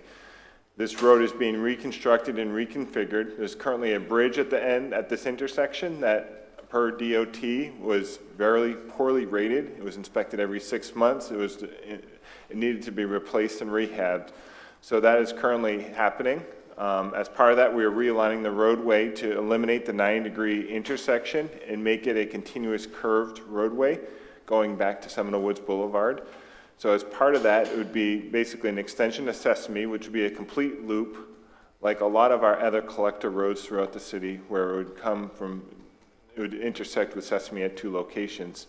There's currently no developed property on Citation, so we are looking at this point in time to just eliminate this renamed segment of Citation and just continue Sesame all the way to Seminole Woods Boulevard as part of the completion of that road project. That will be fluidity in between after Sesame Boulevard. It's like it's going to turn into fluid. It's going to still stay Sesame Boulevard instead of Citation Parkway. Correct. It would be similar to like Rimfire or Parkview or all those other roads throughout Palm Coast where it is continuous from the main arterial roadway. Okay, I see it. Okay. Any comments? I mean, my vote would have went for Sesame Street, but this will work, so. We already have Boulevard there. Oh, it says, oh, I got you. Okay. My goodness. All right, any further comments on this? Let me bring it up to the people out there. Anyone has any comments regarding this matter? None? I bring it back to the stayers. I will make a motion to rename the street to Sesame Boulevard. Do I have a second? Second it. Okay, first a motion and second. Let's bring it to a vote. Those in favor say aye. Aye. Those against? Nay. So 4-0. Resolutions. I think I'm the one who's have to read this, don't I? Well, Mr. Mayor, this is a resolution terminating the Palm Coast 145 or PC Master Plan Development MPD agreement as the agenda item indicates. This is an action that is consistent with the 2 ordinances that you reviewed this evening for the comprehensive plan and for the rezoning. And this is arguably an administrative matter, although technically it's quasi-judicial, but it's to officially terminate the master plan development agreement, which would be necessary from a procedural and land use standpoint, since you've already amended the comprehensive plan and the corresponding zoning. So this is a technical step to complete the process. Any further comments on this matter? Of my colleagues? No further. Let me bring it to the public. Anyone has any comments regarding this matter? Hearing none, bring it back here, and I'll entertain a motion. I'll make the motion. Seconded. Motion and second. Let's go to a vote. Those in favor say aye. Aye. Those against say nay. Nay. So, 3-1. Resolution I-10. You be so kind. Yes, Mr. Mayor, this is a resolution to join with the state of Florida and other local government units as a participant in the Florida Memorandum of Understanding and formal agreements implementing unified plan relating to the opioid epidemic. This came from the state of Florida, and it was sent to all local governments, counties, and cities in the state of Florida. And it deals with efforts that have been made to try to resolve the many claims for damages that have occurred to individuals, to organizations, as well as to governments and communities regarding the opioid epidemic that was occurring and arguably is still occurring in the state of Florida and in, I'm assuming, the city of Palm Coast. There's been many lawsuits and that have been filed by other local governments, and including the state of Florida, and those are working their way towards a settlement. This proposal, if you were to entertain it at the request of the state of Florida, will allow according to the agreement, allow the state of Florida to streamline whatever settlement proceeds the state receives from these lawsuits, so that the money can be distributed to the local governments in a more streamlined fashion.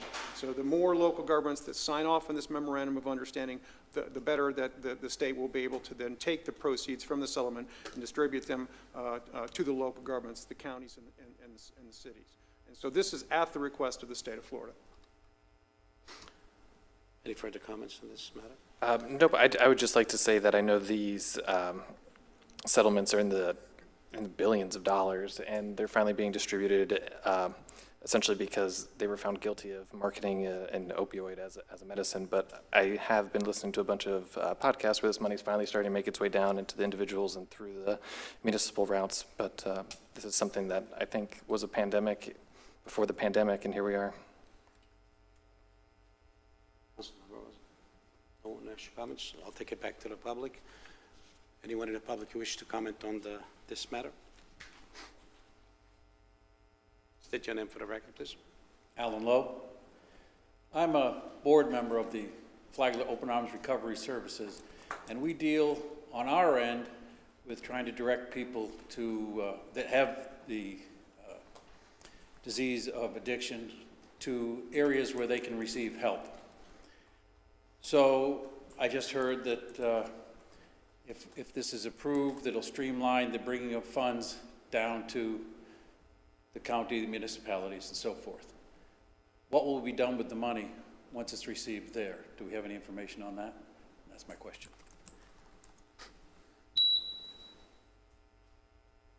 I'll let you answer it once we, let me see if there's anybody else. Anyone else has any comments regarding this matter? No? Would you wish to answer? Sure. Step one, the city of Palm Coast, as well as many other cities, received the anticipated revenue that would come from, and it's not probably down to the penny, but it's based upon what the state of Florida has perceived the damages were to the community of the city of Palm Coast, and a lot of it has to do with per capita, the number of residents.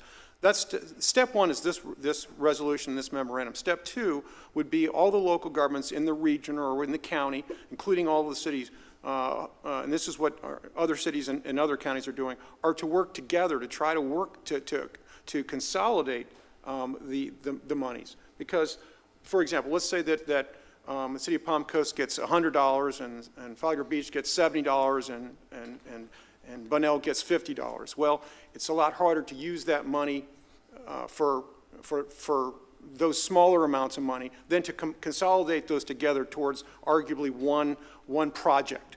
I was on a conference call today involving another county, that county hopes to work with all the cities in that county to fund what's called the Stuart Marchman Foundation. And I'm sure you're aware of that, sir, and that's because it's statewide. And that organization already has on the ground certain facilities and services that are provided to try to deal with the individuals that face this addiction. And so the next step, it would be hopefully that Flagler County would get together with the cities and whatever monies that do come in then could arguably be put together, and the local governments could agree on a more useful way to spend that money, more productive way to spend that money towards whatever purpose they think is best suited. Thank you. Any further comments or questions regarding this matter? No? I'll bring it back here. Is anyone going to make a if there's any other comments? No. Any other comments? I entertain a motion. I'll move to join this state of Florida and other local governments as a participant in the Memorandum of Understanding and Formal Agreement implementing a unified plan relating to the opioid epidemic. I'll second it. If motion and seconds, those in favor say aye. Aye. Those against? None. Moving to resolution I-11. This resolution is to approve an agreement for the purpose of wetland mitigation credits and the execution of any necessary documents associated with the conservation easement. Yes, this item here tonight is in relation to city-owned property along Belterra. This is where the Fire Station 25 is located, the existing tennis center complex, as well as the proposed Lehigh Trailhead. During the design of the Lehigh Trailhead, we were working with FPL to obtain approval for our development of the trailhead on city-owned land, but within an FPL easement. During that time period, it was noted that a conservation easement was placed on top of an FPL easement, which limited their use that had already existed prior to the recording of that easement. So part of the process, we started working with the permitting agency, which is the Water Management District. They're the ones that gave credits for the placement of that conservation easement on those lands. This property is part of an overall master stormwater permit for all of Town Center. And during the development of the tennis center and Fire Station 25, which happened very same period of time, it required the recording of that conservation easement. So this is really a cleanup item to remove that portion of conservation easement that overlaps the FPL easement and to purchase mitigation bank credits from a mitigation bank. In your agenda packet, you would note that there was a dollar not to exceed amount identified in there, roughly $140,000. That has actually come down to be half of that, just over $70,000. And that resulted in the dollars we put in there, they look at the quality of the wetlands, and that determines how many credits you need to purchase. And we just got the final outcome from the Water Management District, which the wetlands we're releasing are lower quality wetland, so we didn't have to purchase as many credits. So it will be less than what's indicated in your packet. We did get that final determination received. So this allows us to vacate some easements, record some new conservation easements to take care of that. Any questions, concerns, Where does that money come from? This would come from the Lehigh Trailhead project? General fund. No. Any further comments? Bring it to the audience. Anyone wants to make a comment on this matter? No. Bring it back. Ms. Diaz? I'll make a motion approving the agreement to purchase the wetland mitigation credits. Do I have a second? I'll second. Motion's in second. Those in favor say aye. Aye. Those against say no. Okay, 3-4, nothing, man. Okay. Consent agenda. Jay, we only have one item in the consent agenda. Does anybody have anything to comment on this consent agenda? Nope, just that Danella is currently already on contract, if I believe, for our fiber repairs. And just make everybody aware, those are the poles with the orange caps. You got to be careful because they're glass tubes, so whenever the fiber ring gets cut, that's a problem. I have a question. Why are we still wasting money on this? On the infrastructure that our city runs on? On fiber. Why are we wasting money on fiber? It's Isn't that actually- what AT&T and Charter Spectrum should be doing? Isn't that what SpaceX is now doing with the satellites? This is a losing proposition for It's the city. actually a revenue positive proposition. Really? How Councilman much? Danko. Okay, all right, How much? calm down, guys. Okay. It is a it's your sound. Just do me a favor, one at a time. Okay. We'll not speak over each other. Okay, you have a question? Yeah. Then you- Why are we still wasting money on this losing proposition? We're not in the internet business. We shouldn't be in the internet business. We shouldn't be competing with free enterprise. We have large corporations that actually do this, and it's their business. Also, with the new technology and satellites that are going up, and I just got an email yesterday that I can actually now apply to start using those satellites. They should be here later in 2022. I already put and my I'm $100 looking at down. it. Yeah. So I'm just not quite sure why we continue to waste money on this. It's a losing proposition. I'm opposed to this. May I comment? Absolutely. Okay, in rebuttal. First, when the city decided to build FiberNet back in '06, before cities were actually forbidden from entering their own municipal broadband utility, which we are, we offer our own internet. The reason that we did this was because AT&T and Cox Communication at the time wouldn't invest in the city because Orlando and Jacksonville were better dollar for density investments. That's where their money went. So the city of Palm Coast was underserved. We invested upwards of $6 million connecting all of our city facilities and created a 50-mile fiber ring throughout our city that had redundant back travel. And over the years, because of the amount of money that we've saved, instead of having to pay for an AT&T or at the time Cox Communication to run fiber and also pay the monthly dues of how much internet actually costs, this has been a net positive investment over the lifespan of FiberNet. Now we also have private partnerships that take advantage of FiberNet, where it's a public-private partnership. They're able to piggyback to us. They pay for transport. The sheriff's office is on our internet. All of our fiber is connected to all of our traffic cameras. Running our own fiber to our traffic cameras saves us a tremendous amount of money. The sheriff's office is also privy to the 50-plus video cameras that are at our traffic intersections, all running on our own transport. All of the city Wi-Fi at all of our city's facilities that is provided free is through our city FiberNet. There's tremendous economic incentive opportunity for FiberNet, such as Joyous Sales. We incentivize them with 2 years of internet, which $1,200 a month is what they pay for. So almost $25,000 of net savings to an economic incentive recipient, where it only costs the city $1,000 to backhaul to the building. That's a 25-to-1 multiple on economic incentive dollars, whereas usually it's a 1-to-1 cash contribution, which in my opinion doesn't usually work. People take the money and they shut down. Whereas if you can subsidize their data and internet connectivity, that's something that every business, and more so today, is reliant on and the lifeline of their company. And there's no arguing that in the future there will be additional avenues to get our internet. I put my $100 down for the SpaceX internet satellite. I think that's a great thing, but that is planned to offer internet to more rural areas which aren't served by anything right now. And 5G isn't a problem solver for us. 5G is more of a density issue where it'll work inside like stadiums and Internet of Things like that. The private industry can compete, and they do compete, and we see that every day. And the lobbyists have put into place basically, if we, as a city, install fiber in the ground, we have 4 years to make that profitable. Otherwise, that fiber actually goes up for public auction. So cities across the country that since 2012 have tried to start their own municipal fiber utility have failed, and the AT&Ts and the Cox Communications of the world actually get their fiber from them, pennies on the dollar. So we are fortunate enough to be one of 220 cities in the entire country that has a municipal fiber broadband utility that we can take advantage of it. You look at other cities like Chattanooga, Tennessee, they literally are called gig city.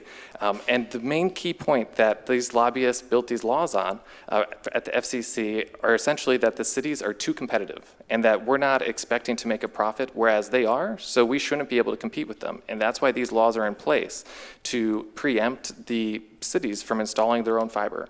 So this is an incredible opportunity to actually talk about the diamond in the rough that we have, that is Palm Coast FiberNet, and talk about the potential private partnerships that we can incentivize for third parties to come in. So someone like a Cricket or a smaller internet service provider can come in and build out the last mile to homes and use our backbone as the backhaul, and then sell internet to businesses and residents that competes. So it's not the city who's trying to go out door to door, which we could, and other cities have, where they go to door and they sell all the residents and the businesses internet. And we're not in that business, but we are in the business of creating an ecosystem that allows a technology company to come in here and take advantage of the backbone that we have and do that capital outlay for an order of magnitude less than if they had to run the entire 50-mile backbone. So these smaller companies that we could potentially incentivize to come here, like Hotwire was someone who we were courting, they wanted to invest millions of dollars into our city to build out because we have already invested in ourselves. Saying they have invested millions? No, they want to. Oh, they want to? Correct. Okay. Yep. So we haven't seen the money yet? No, so we had a feasibility study by, it was a gentleman named Courtney, I'm sorry, the name is eluding me, but we can provide the feasibility report that we've gone over for the last 5 years, and we have actually courted these partners that have come to the city, and we run the school's internet. They are they are our biggest customer. We are awarded that contract, and I think it's 3 years, and it's about the magnitude of $250,000. So this is a tremendous asset to the city. I know that the stance of we shouldn't be competing with private industry is one that is popular, but the reason we're competing against private industry here is because they failed to provide a product and a service that, as the 21st century, millennial generation, I need internet at home to be able to work.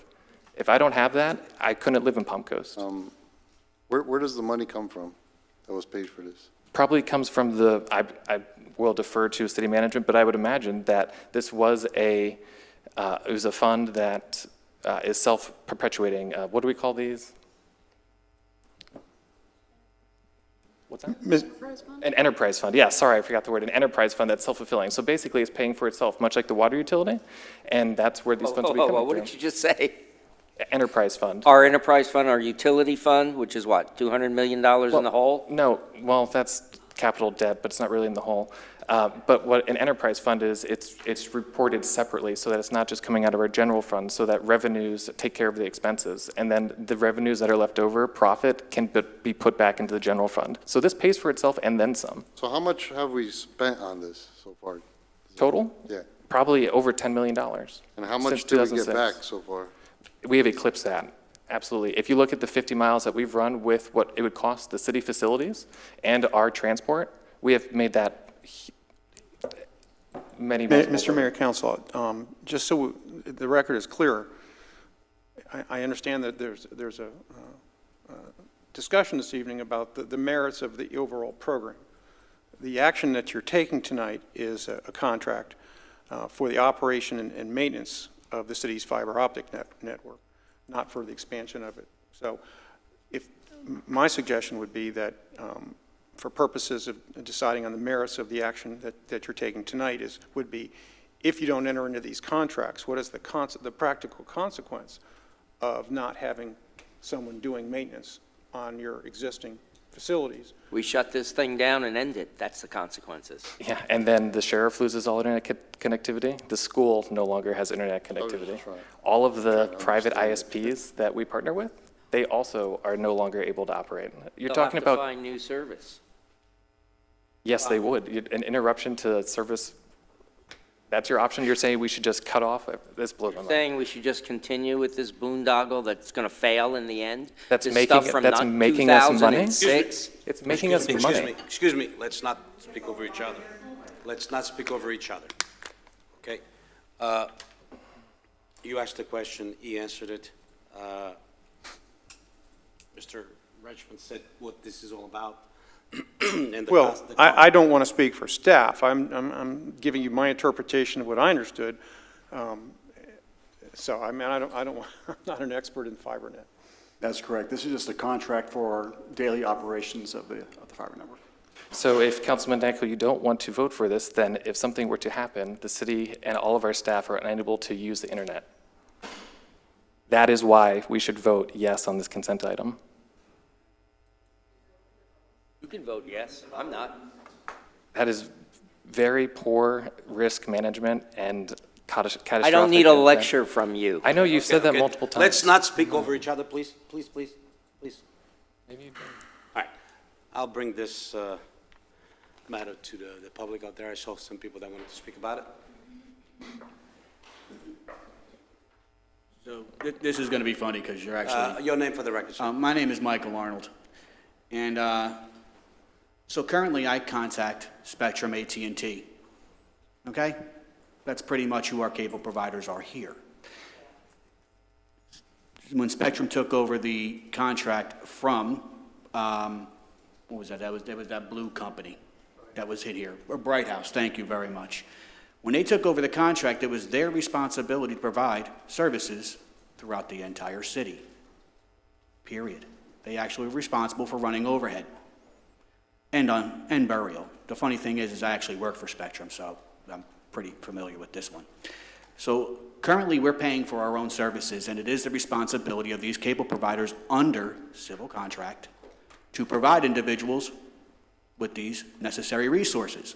Or we open up to competitive bidding to provide individuals with the resources that they pay for. There are multiple individuals in the area, multiple institutions that actually do provide services. So why are we not putting this out for competitive bidding? Why are we paying an institution to come in here and to manage our intranet? And I do say intra because it actually is within the city limits. When we already, us as citizens, are paying for this through our taxation. So now you're going to ask us to go ahead and pull money out from another resource in order for what? For this thing to be already something that we're already paying for? So nobody actually considered contacting Spectrum, AT&T, or any of these services that naturally provide us with this resource before bringing it to the table that we're going to spend more money. And I love it because you guys are actually going to look at me with your little negative grins on your face, and you guys want to argue economic debates with me and stuff like that, but unfortunately, we all know you're not going to win that debate. So why are we actually hiring a company to come in and manage an intranet when we already pay for services that are being rendered through, now Spectrum, AT&T, who are responsible for providing us with those services? Intra and actually external, all above. It's already being done. Thank you. Thank you for your comments, Mr. Arnold. Anybody else wishes to speak on this matter? No, I'll bring it back here and I'll entertain a motion. I will motion to approve the consent agenda. Do I have a second? We do not have a second, so before I just close this matter, I just want to understand what could happen. Once again, explain to me what happens if we don't approve this contract. First of all, Mayor, just to clarify, this is not a contract for anyone to manage our network. This is a contract for construction of, if fiber was cut and needed emergency repair. If we were to connect a new street light, and this was sent out to competitive bid. Out of that competitive bid, we selected 2 vendors to do so.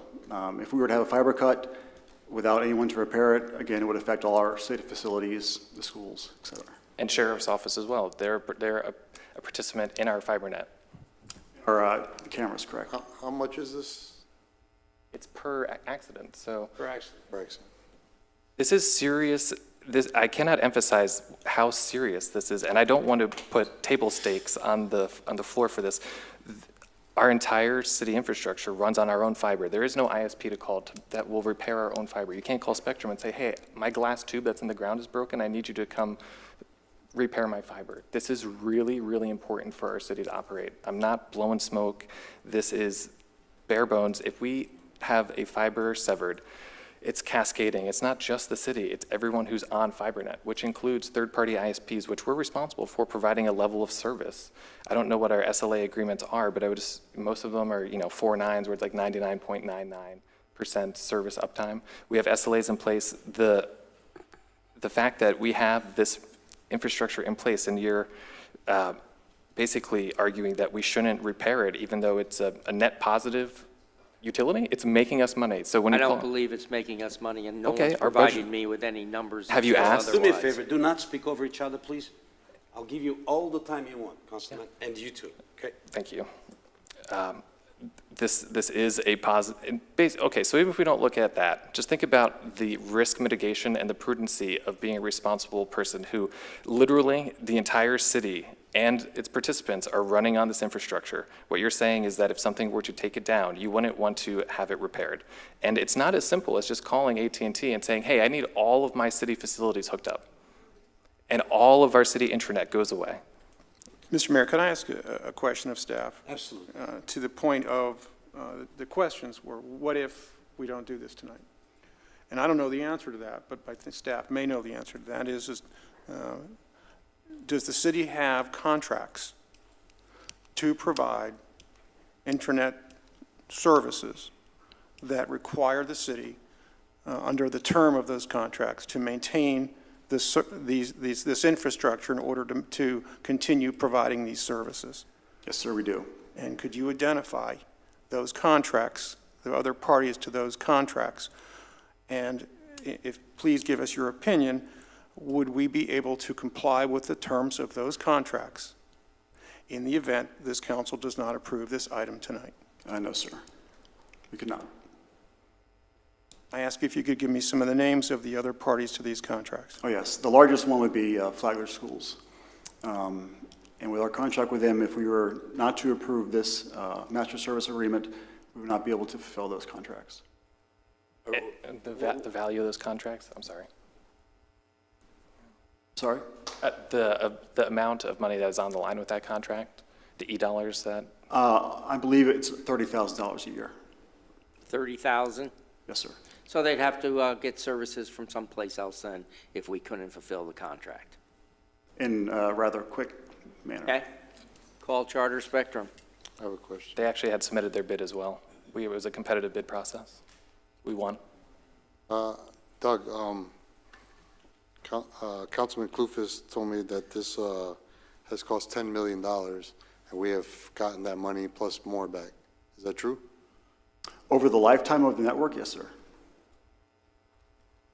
That we have it, we made back the profit already? That is correct. I'll second the motion. Thank you. All right, having that motion seconded, let's have a vote. Those in favor say aye. Aye. Those against? Against? Motion passes 3-1. I don't know if laugh or cry, to be honest with you. This is going crazy. I don't know if laugh or cry. Just venting, I'm sorry, just venting. Item K, public participation. Those of you who didn't speak at the beginning, you have the chance to speak now. I'll give you up to 3 minutes. Please approach the microphone, state your name for the record, and speak. Michael Arnold, once again, I'm just going to read you off a definition.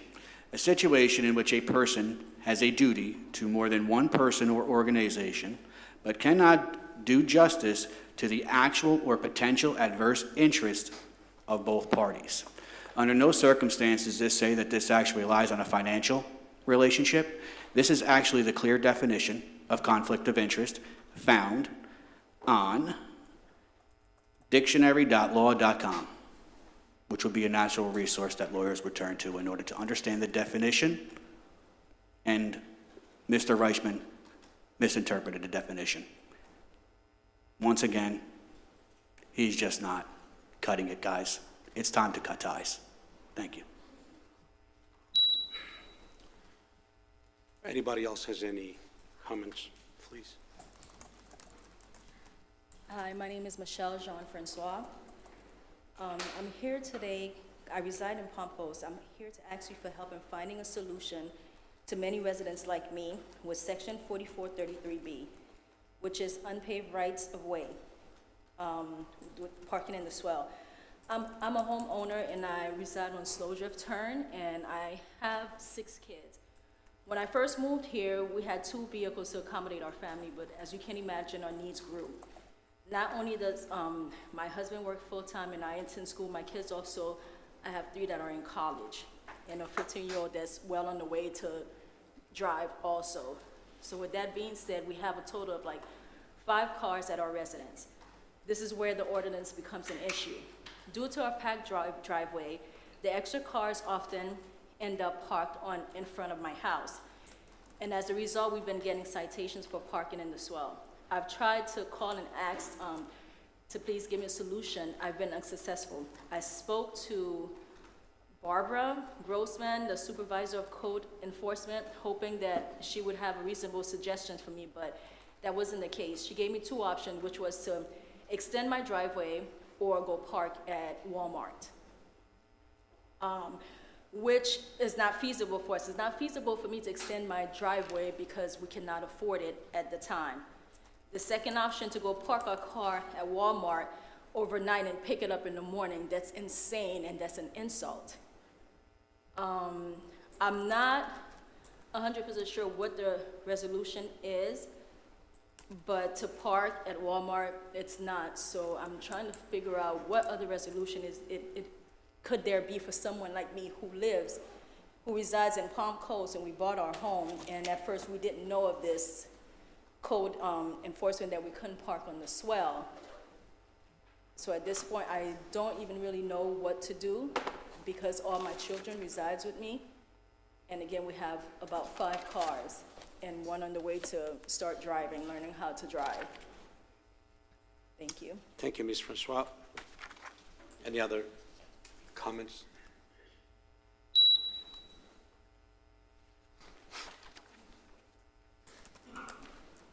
I'm Susan Damero, and I live in the B section, and April of 2018, we got a door hanger put on our door saying that our swale was going to be fixed in 3 months. April of 2018. Here we are 3 years and some months later, and our swale is still not fixed. We keep being told that it will be regraded, everything's gonna work out well. But my question is if the swales were designed 70 some years ago to collect all this rainwater and then go into some drainage system, didn't we back then also have about 4 maintenance teams that also maintained all the swales?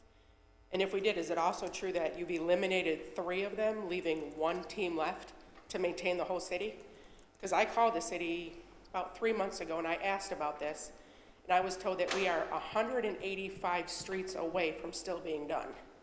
And that's not acceptable because as a homeowner, we have to abide by everything that you guys tell us that we have to. And I think it's only fair that it's reciprocated. You know, you say you're gonna come and do it. I mean, all this rain is ridiculous. I mean, if this stupid pickleball thing does pass, you can easily take all the water out of our swales and keep all that pickleball stuff wet, you know?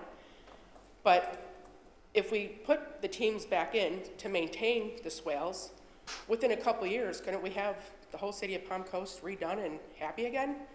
Because right now, especially with this Elsa thing coming, I just got a notification on my phone that it's been upgraded again.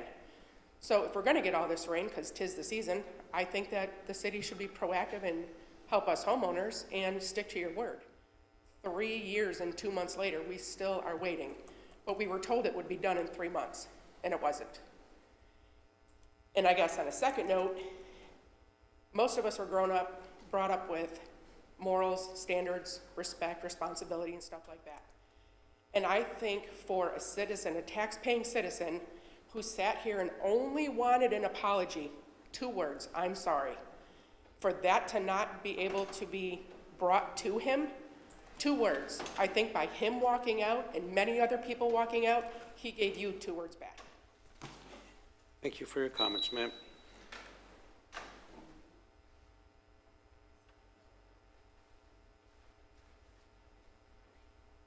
Gentlemen, ladies, my name is Leslie Johnson.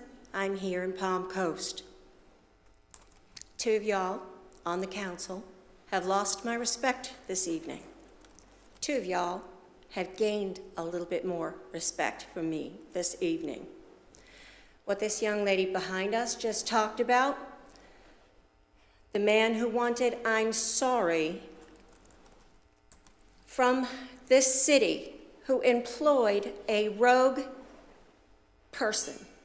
You oversaw that man.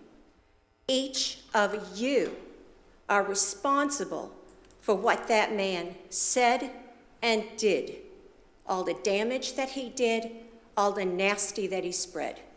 And it wasn't nice. Likewise, any good that he might have done, y'all are responsible for that as well. Why? because he answers to you, each of you. It's not the other way around. That's the way it's supposed to be. We have disrespect going on the dais. We have frog face. We have rolling eyes. We have nasty expressions. They are not appreciated. They are not in good intention, and you are disrespecting the city of these that you are supposed to be representing. You don't represent the people. I understand there's going to be times when we will agree, and there's going to be times that we will disagree. We can't always agree, that's fine, okay? And there's going to be times you're going to say something we're not going to like. We have to accept that. But what we do not have to accept is disrespect from the dais. Disrespect and foul faces. That's not tolerable. And to any candidate watching, you guys answer to us. We're the ones who vote for you. We're the ones who will vote you out. Every one of you who disrespects city members who come to you in good faith, that's what they deserve, is respect. You want it? Supposedly you earn it. Some of you will never get it. And I'll end at that point. Thank you. Thank you for your comments, ma'am. Comment?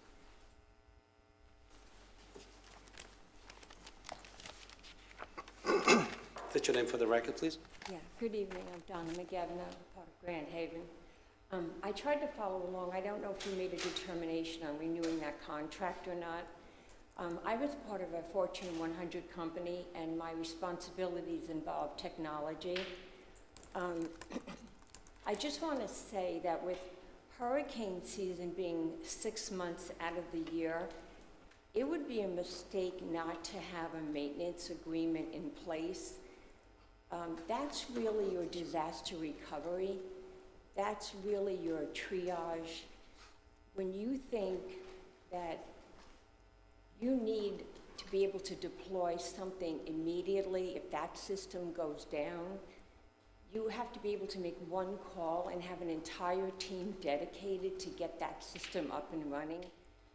It can't just be that you're just going to be able to hope that they're going to be able to send out a team immediately to get that system back up and running.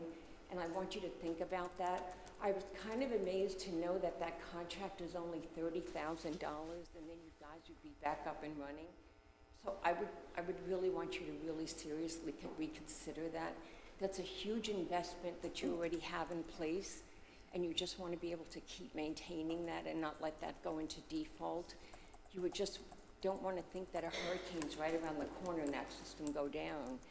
I would venture that if that really came to pass, you'd think pretty seriously that $30,000 really wasn't a lot of money just to keep that system going. And that's really my input. Thank you so much. Thank you, ma'am. Any further comments or questions? Nope. Bring it here. I'll start answering some these questions. Ms. Donna, you're right.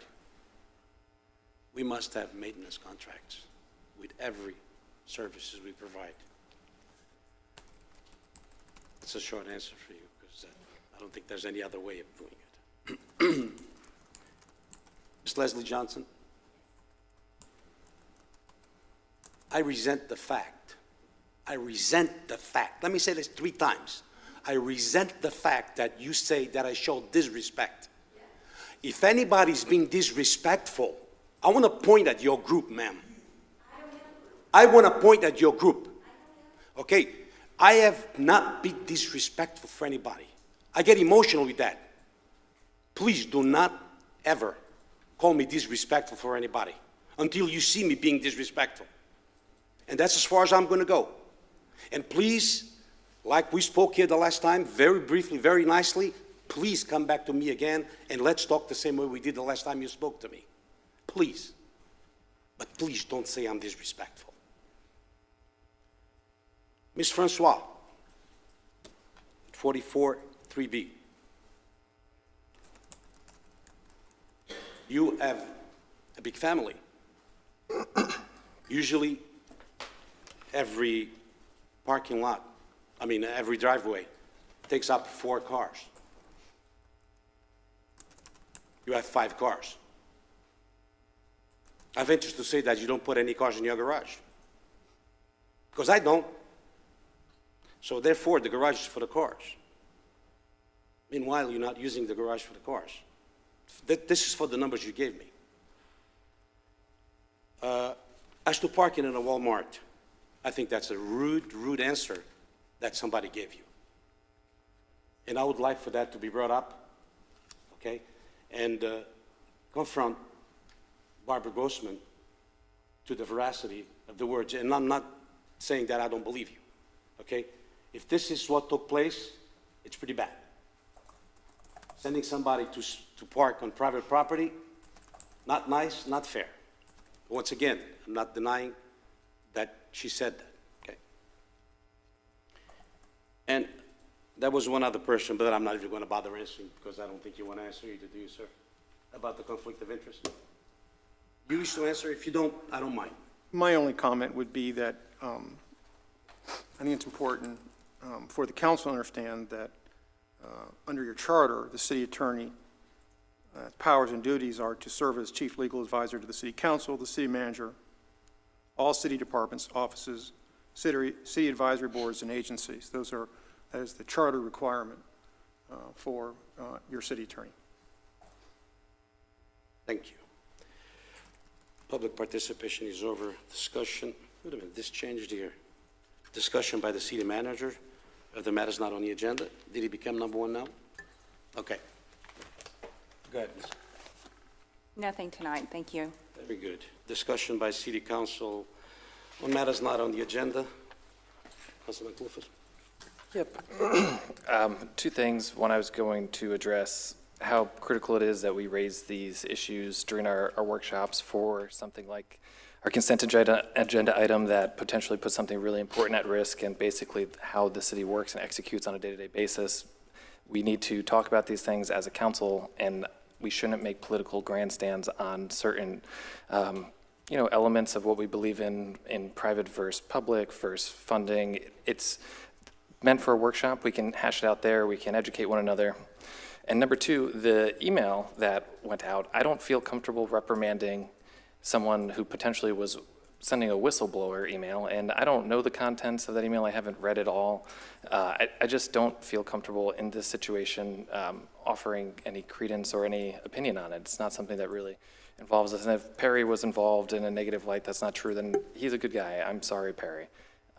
But as a city, what we need to focus on right now is making sure that the wheels stay on the car and that we're able to move forward. And I just hope that this council can work together in workshops to be able to flush out these issues so that we don't have surprises like this when we get to our actual business meetings. Because the only time that we get to communicate is when we're in a quorum and when we're able to actually be together on this dais. So with that, I hope everyone remains safe, and hurricane or tropical storm Elsa, whether it's a hurricane or not, I'm unsure, may avoid us, so fingers crossed. And I appreciate our emergency team being ready and willing to operate at full capacity. So thank you guys for everything that you do, and thank you for keeping us safe. Councilman Barbosa? Yes, so I've been working with code enforcement. We started last week. We're going to be meeting every week to try to get some of the code stuff done, stuff that they need done, stuff that residents would like to be done. So what I'm asking is for something to be put on the agenda, I guess, for the workshop. It's, the first one would be about trash containers. Some of these things seem little, but it's big, the wording changes everything. So what they're looking for is to change the trash containers only not visible from the public right away. So say if your neighbor, say you put it behind your bush on the side of your house, and your neighbor looks outside the side of your house, she could complain to you. What this is going to change that, it would only be the front of your house. That's one of the things we came up with to be put on the agenda and try to change. The other thing is we came up with a trailer parking. I guess falls in boats, trailers, whatever. to allow it to be parked behind a fence with 3 conditions we came up with. Not next to a window because it's a fire risk. You cannot get to your backyard using the swale, so that we don't damage the swales.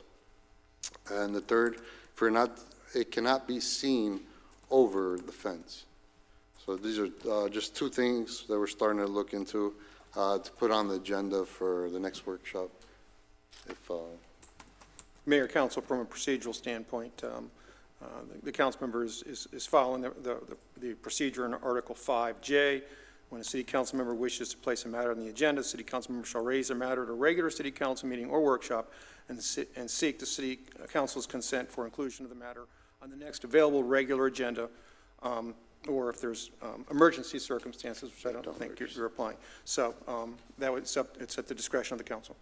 I will say that this is something that this council has already requested staff, and I know the staff is working on a generic presentation about code enforcement, but I believe what the council member is asking for is some specific changes. Yeah, these were just some easy things that they came up with. I've also been working with Chief Forte and city manager, and you've been there sometimes. It's good, so Denise, you're aware of the situation. I am, thank you. Shouldn't be absolutely no problem. I see no inconvenience. Any further comments on this? And this also helps lower the phone calls that the code enforcement is getting. Anything else? No, that's it. Okay. Councilman Danko? Just for the record, I do want to just say for the record that therefore, consistent with your council rules and procedures, this matter will come forward at a future workshop and then a business meeting. Thank you. Councilman Danko, go ahead. Well, former city manager Matt Morton was a part of the conversation this evening. Thanks to him, I was part of a political smear campaign that was launched last week from Matt Morton, going to the fake news Palm Coast Observer. And I just want to clarify a few things. Number one, I had a confidential off-the-record briefing from senior law enforcement 3 weeks ago. You folks may not know this, but Melissa Hollins did not resign because of her daughter. The briefing I received, she resigned because there were criminal charges in the ethics complaint that was filed against her by our former compliance officer, Jay Maher. 9 days later, Matt Morton resigns. The guy just got a big raise. He just started building a swimming pool, and he resigned. That was part of it, too. That was part of the briefing I received. Matt Morton kept some phony accusations against me in his pocket. Some extra stones, I guess, that he wanted to throw, should he ever need to. And he threw them to the Observer. By the way, the Observer, their owner, publisher, John Walsh, is totally in camp, in bed with a certain candidate for mayor who's sitting in this room, and it's not Alan Lowe. So I just got to tell you, folks, what am I guilty of? Well, first place, the first charge against me, I wasn't even elected. It should never have been filed. The second charge against me, I pulled over where there was about 9 trucks and a lot of workers working on a lot, and I said, hey guys, maybe you should put a flag out there. It's kind of dangerous, you can't see. The guy who filed the charge against me said I wasn't even rude to him, but I can tell you, he was rude to me. And then I told him I was a city councilman and I was going to call the city manager and complain, which I did. And the third charge, I guess, oh yeah, I don't work for the mayor. I work for the folks who elected me. Sorry about that. And then the other charge, that first charge against me, oh yeah, the woman was upset because I wanted her to put who I was in my bio and the fact that I'm, a member of the board of the Flagler Trump Club, but she didn't want to do that. So I said, what are you, a liberal Democrat? You support Biden? She got all upset about that. So I'm guilty of caring about public safety on our roads. I'm guilty of not working for former disgraced Mayor Holland. I work for the citizens, you people who voted for me. And I'm also guilty of supporting our president, Donald Trump. So, what can I say? Politics is a rough sport, But I got to tell you, I'm further disgusted by the fact that our city manager is going to allow this thing to stay open when she could just simply close it. But then again, who hired her? Who put her in this position? Matt Morton. And I'll tell you, I'm very disgusted with our city attorney. I've been lied to enough by this man. I've been told one thing on the phone to find it be another thing in person at a later date. This is a guy, by the way, when Holland had those emails, you know, the ones where she was trying to solicit business for Coastal Cloud with the city of Orlando, he was the one that wouldn't allow him to be released when the Observer made a request for him. Thank God the city of Orlando knew what the right thing to do was, because he didn't. And I got to tell both of you from now on, I could go into a lot of other things that I've heard from you, like your excuse about that city naughty list, how, you know, you advised Jim Landon not to do it. Well, you never spoke up in council about it. And that to me is just, you know, you were part of that. But I just want to make this known now. From now on, when either of you folks want to communicate with me, make it in writing, because I will not pick up the phone. I will not talk to you. I do not trust you. And rest assured, once there's a new mayor, I will be making 2 motions on day 1. Motion to cancel our contract with his law firm, and a motion to terminate you for cause as our interim city manager. That's all I have. Whoa. Okay. That's some grave accusations that I heard over there. I assume you got the briefing? Sir, the briefing on what? Law enforcement didn't brief you, someone in a senior position? Super secret confidential? I have no idea what you're talking about. Okay. When was that supposed to I happen? got it 3 weeks ago. I know another individual who got it 3 weeks ago, too. Well, I really don't, and if you would be so kind and either send it to me or however you want, I would like to be informed about it. I will send you to the right person. Okay, because this is, you saying that there's criminal charges against Melissa Holland. I said that I was given a confidential briefing by a senior law enforcement person who informed me that criminal charges came out of the ethics complaints. Oh, and by the way, Bill Reichman, you also worked to discredit Jay Maher, our compliance officer, too. You worked with Matt Morton on that. That was despicable. Okay. Out of what department is this senior, just the department, senior law enforcement? I'll discuss it with you confidentially. You can't, we can't Well, discuss then, that. you'll have to get it yourself. I'll let the But person... people out there would like to know. I'll let the person know that you would like a briefing. I think I'm entitled to a briefing, and to be honest with you, if we're going to put it out there today, and I want to make sure that, especially the papers here, that Councilman Danko heard from a senior law enforcement from a department that at this point he can't release, I have no idea why, that Melissa Holland is under criminal investigation. What I said was, and let me clarify this, there were criminal allegations out of the ethics complaint. That's what I was told. They gave her the option, leave or face them. 9 days later, Morton abruptly resigns. I was told he was given the same option. You're his best friend. You might want to ask him about it. I don't know if I can or if I will, because once again, today I'm out of words, because you could at least tell me the department. You don't have to tell me whom. Tell me the department. Confidential briefing. Look it up. But he's saying a senior law enforcement. If you tell me which department, is that, I don't know, the sheriff's office? Is that I don't know, the prosecutor's office? Okay, I have no idea. And therefore, I would like for you to tell me the department. Don't tell me the person, because according to you, 2 people in this dais got briefed. I will ask How do you know that the other person department. got briefed? I will ask that department if they wish to communicate with you or not. This dais, yeah. No, I didn't say this dais. Oh, I thought you said the dais. Said I'm 2 sorry. people. 2 people. I thought you said in this dais.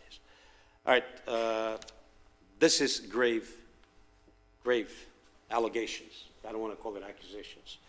And the same way I thought was a little bit unfair that those charges were brought against you, which actually, you know, damage is already done regarding your name, no doubt about it, Exactly, no yeah. doubt about it. You know what's even worse? Oh, I'm sorry. I'll answer you when. Damages was already done. But let's not forget, who did the same thing to Melissa Holland when there were only allegations? Who used them in campaigns when there were only allegations? Apparently, I was Excuse correct. me, sir, I'm talking when you're right, when you're ready, please, I'll give you all the time in the world. Okay. But please don't speak over me. Okay. Thank you. Let's not forget that. It's unfair for us to make judgments on investigations, in this case, overstatements. And if that was statements done, I'm backing you up 100% to make a decision. Whatever decision you think is fair, make it. Make it in good conscience. I don't think that you are doing anything to hurt anybody personally. I really don't. But make a decision in good. It's up to you to send that to a third party and have them investigate the situations. And then, if Mr. Councilman Dank was cleared, okay, we should also admit that he's cleared. And if he is not cleared, then we should properly act upon that, which I don't even know what it is, but we should do whatever the results of this investigation is done. So by having you do that, I have no idea what's wrong with you. You just want to come up with the truth. Is that what it is? I was tasked with a huge responsibility a little over a month ago of looking into the organization, moving it forward at a very critical time in the budget process. And generally, any time with the city in this capacity is a very important time. So in the respect of the topic at hand tonight with the investigation, I'm committed to doing what's right and consistent with policy. In this case, we do not have a strong policy in the essence of a council member or an internal investigation or what have you. So it's my determination in the essence of doing due diligence and pursuing basically a conclusion in this case to go out to an outside party that is basically not involved in this process to date, to avoid any conflict of interest. I hope that helps and gives good direction. As long as it's someone that we trust that could come up with the truth, being it in favor or against.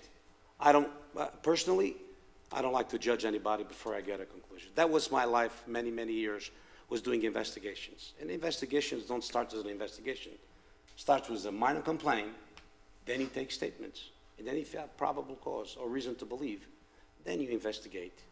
At this point, that's what you're telling me, it's going to be done. It's going to be investigated then. I would like for it, if possible, to be fair. Take it to people that actually we trust that they're going to be fair. I don't like public, I don't even know what to say. I don't like when people out there gets crucified publicly before we even know if they're guilty or not. But that was done not recent, not so far back. That was done to someone that used to be sitting where I'm at. So the same way I didn't like it then, I don't like it now. I think we should be fair. I think we should talk about it basically when there's an investigation. That's when we should talk about it. What I've said, anybody has any further Do I comments? get a chance to respond? Absolutely. Okay. So, where do I start? An outside attorney, is that going to be the same attorney that slandered Jay Maher? Because that's unacceptable. Absolutely unacceptable. What also is unacceptable is the head of our Human Resources Department made a judgment against me, made a finding against me, never phoned me, never told me the charges, never allowed me to present my side of the story. I didn't know about this till it came out in the newspaper. This is not right. This is wrong. This is political smear in the middle of a campaign. It's exactly what this is. And that's why I'm upset about it, and that's why I've decided there are people I can't trust anymore, and I'm sorry, but I've lost my confidence in a couple of people, and I won't trust them. I've learned my lesson. You're absolutely entitled to feel that way, sir. I do. Okay? And like I said, once again, I don't think, okay, No, and I'll try, I will go back to the person I spoke with and say, you would like a briefing, off the record, confidential. If I can get that to happen for you, I will. okay, at this point, if it's gonna be confidential, I don't know, I'd rather people out there know what you know. Because we should be transparent. And if the person's gonna tell me, keep it, no. It's gonna be, if there's an allegation that's gonna be criminal charges on our past mayor, we have to inform the people out there. I just did. Yeah, but you didn't say who's charging or what charges. So that's just throwing it at the wall, see what sticks. Not really. In my opinion, that's what it is. Again, I'll try to arrange that for you, and if you trust the person that briefed me, you might see it differently. If it's a law enforcer from a credible Yeah. enforcement agency, well, go ahead. We said we weren't gonna talk about Matt Moran because he doesn't work here no more. Let's not talk about the mayor. She doesn't work here no more either. This is more serious than Matt Morton. These allegations are very serious. When I was briefed, I took them as being very serious. I debriefed many people, and when I mean debriefing, don't mean taking it underwear, okay? I debriefed them, quite a few people out there, and I don't think I'm gonna have any more comments on that. Okay, I have one last comment. I think it is incredibly irresponsible to say you're not going to talk to city staff. You're not going to have an avenue of communication to the city because you don't trust our city lawyer and our city manager. You're not going to be able to ask them for questions. You're not going to be able to integrate with them to try to figure out what's going on in the city. How are you going to be an effective councilman without being able to talk to our staff? I'm going to be very effective because after the mayor is elected, I'm going to make the motions to terminate these two people. But until then, they can email me. It's good. Matters on the, do you have any further matters on this thing? I'll entertain the motion to adjourn. move to adjourn. Second. Boom. Adjourned. Oh, my gosh.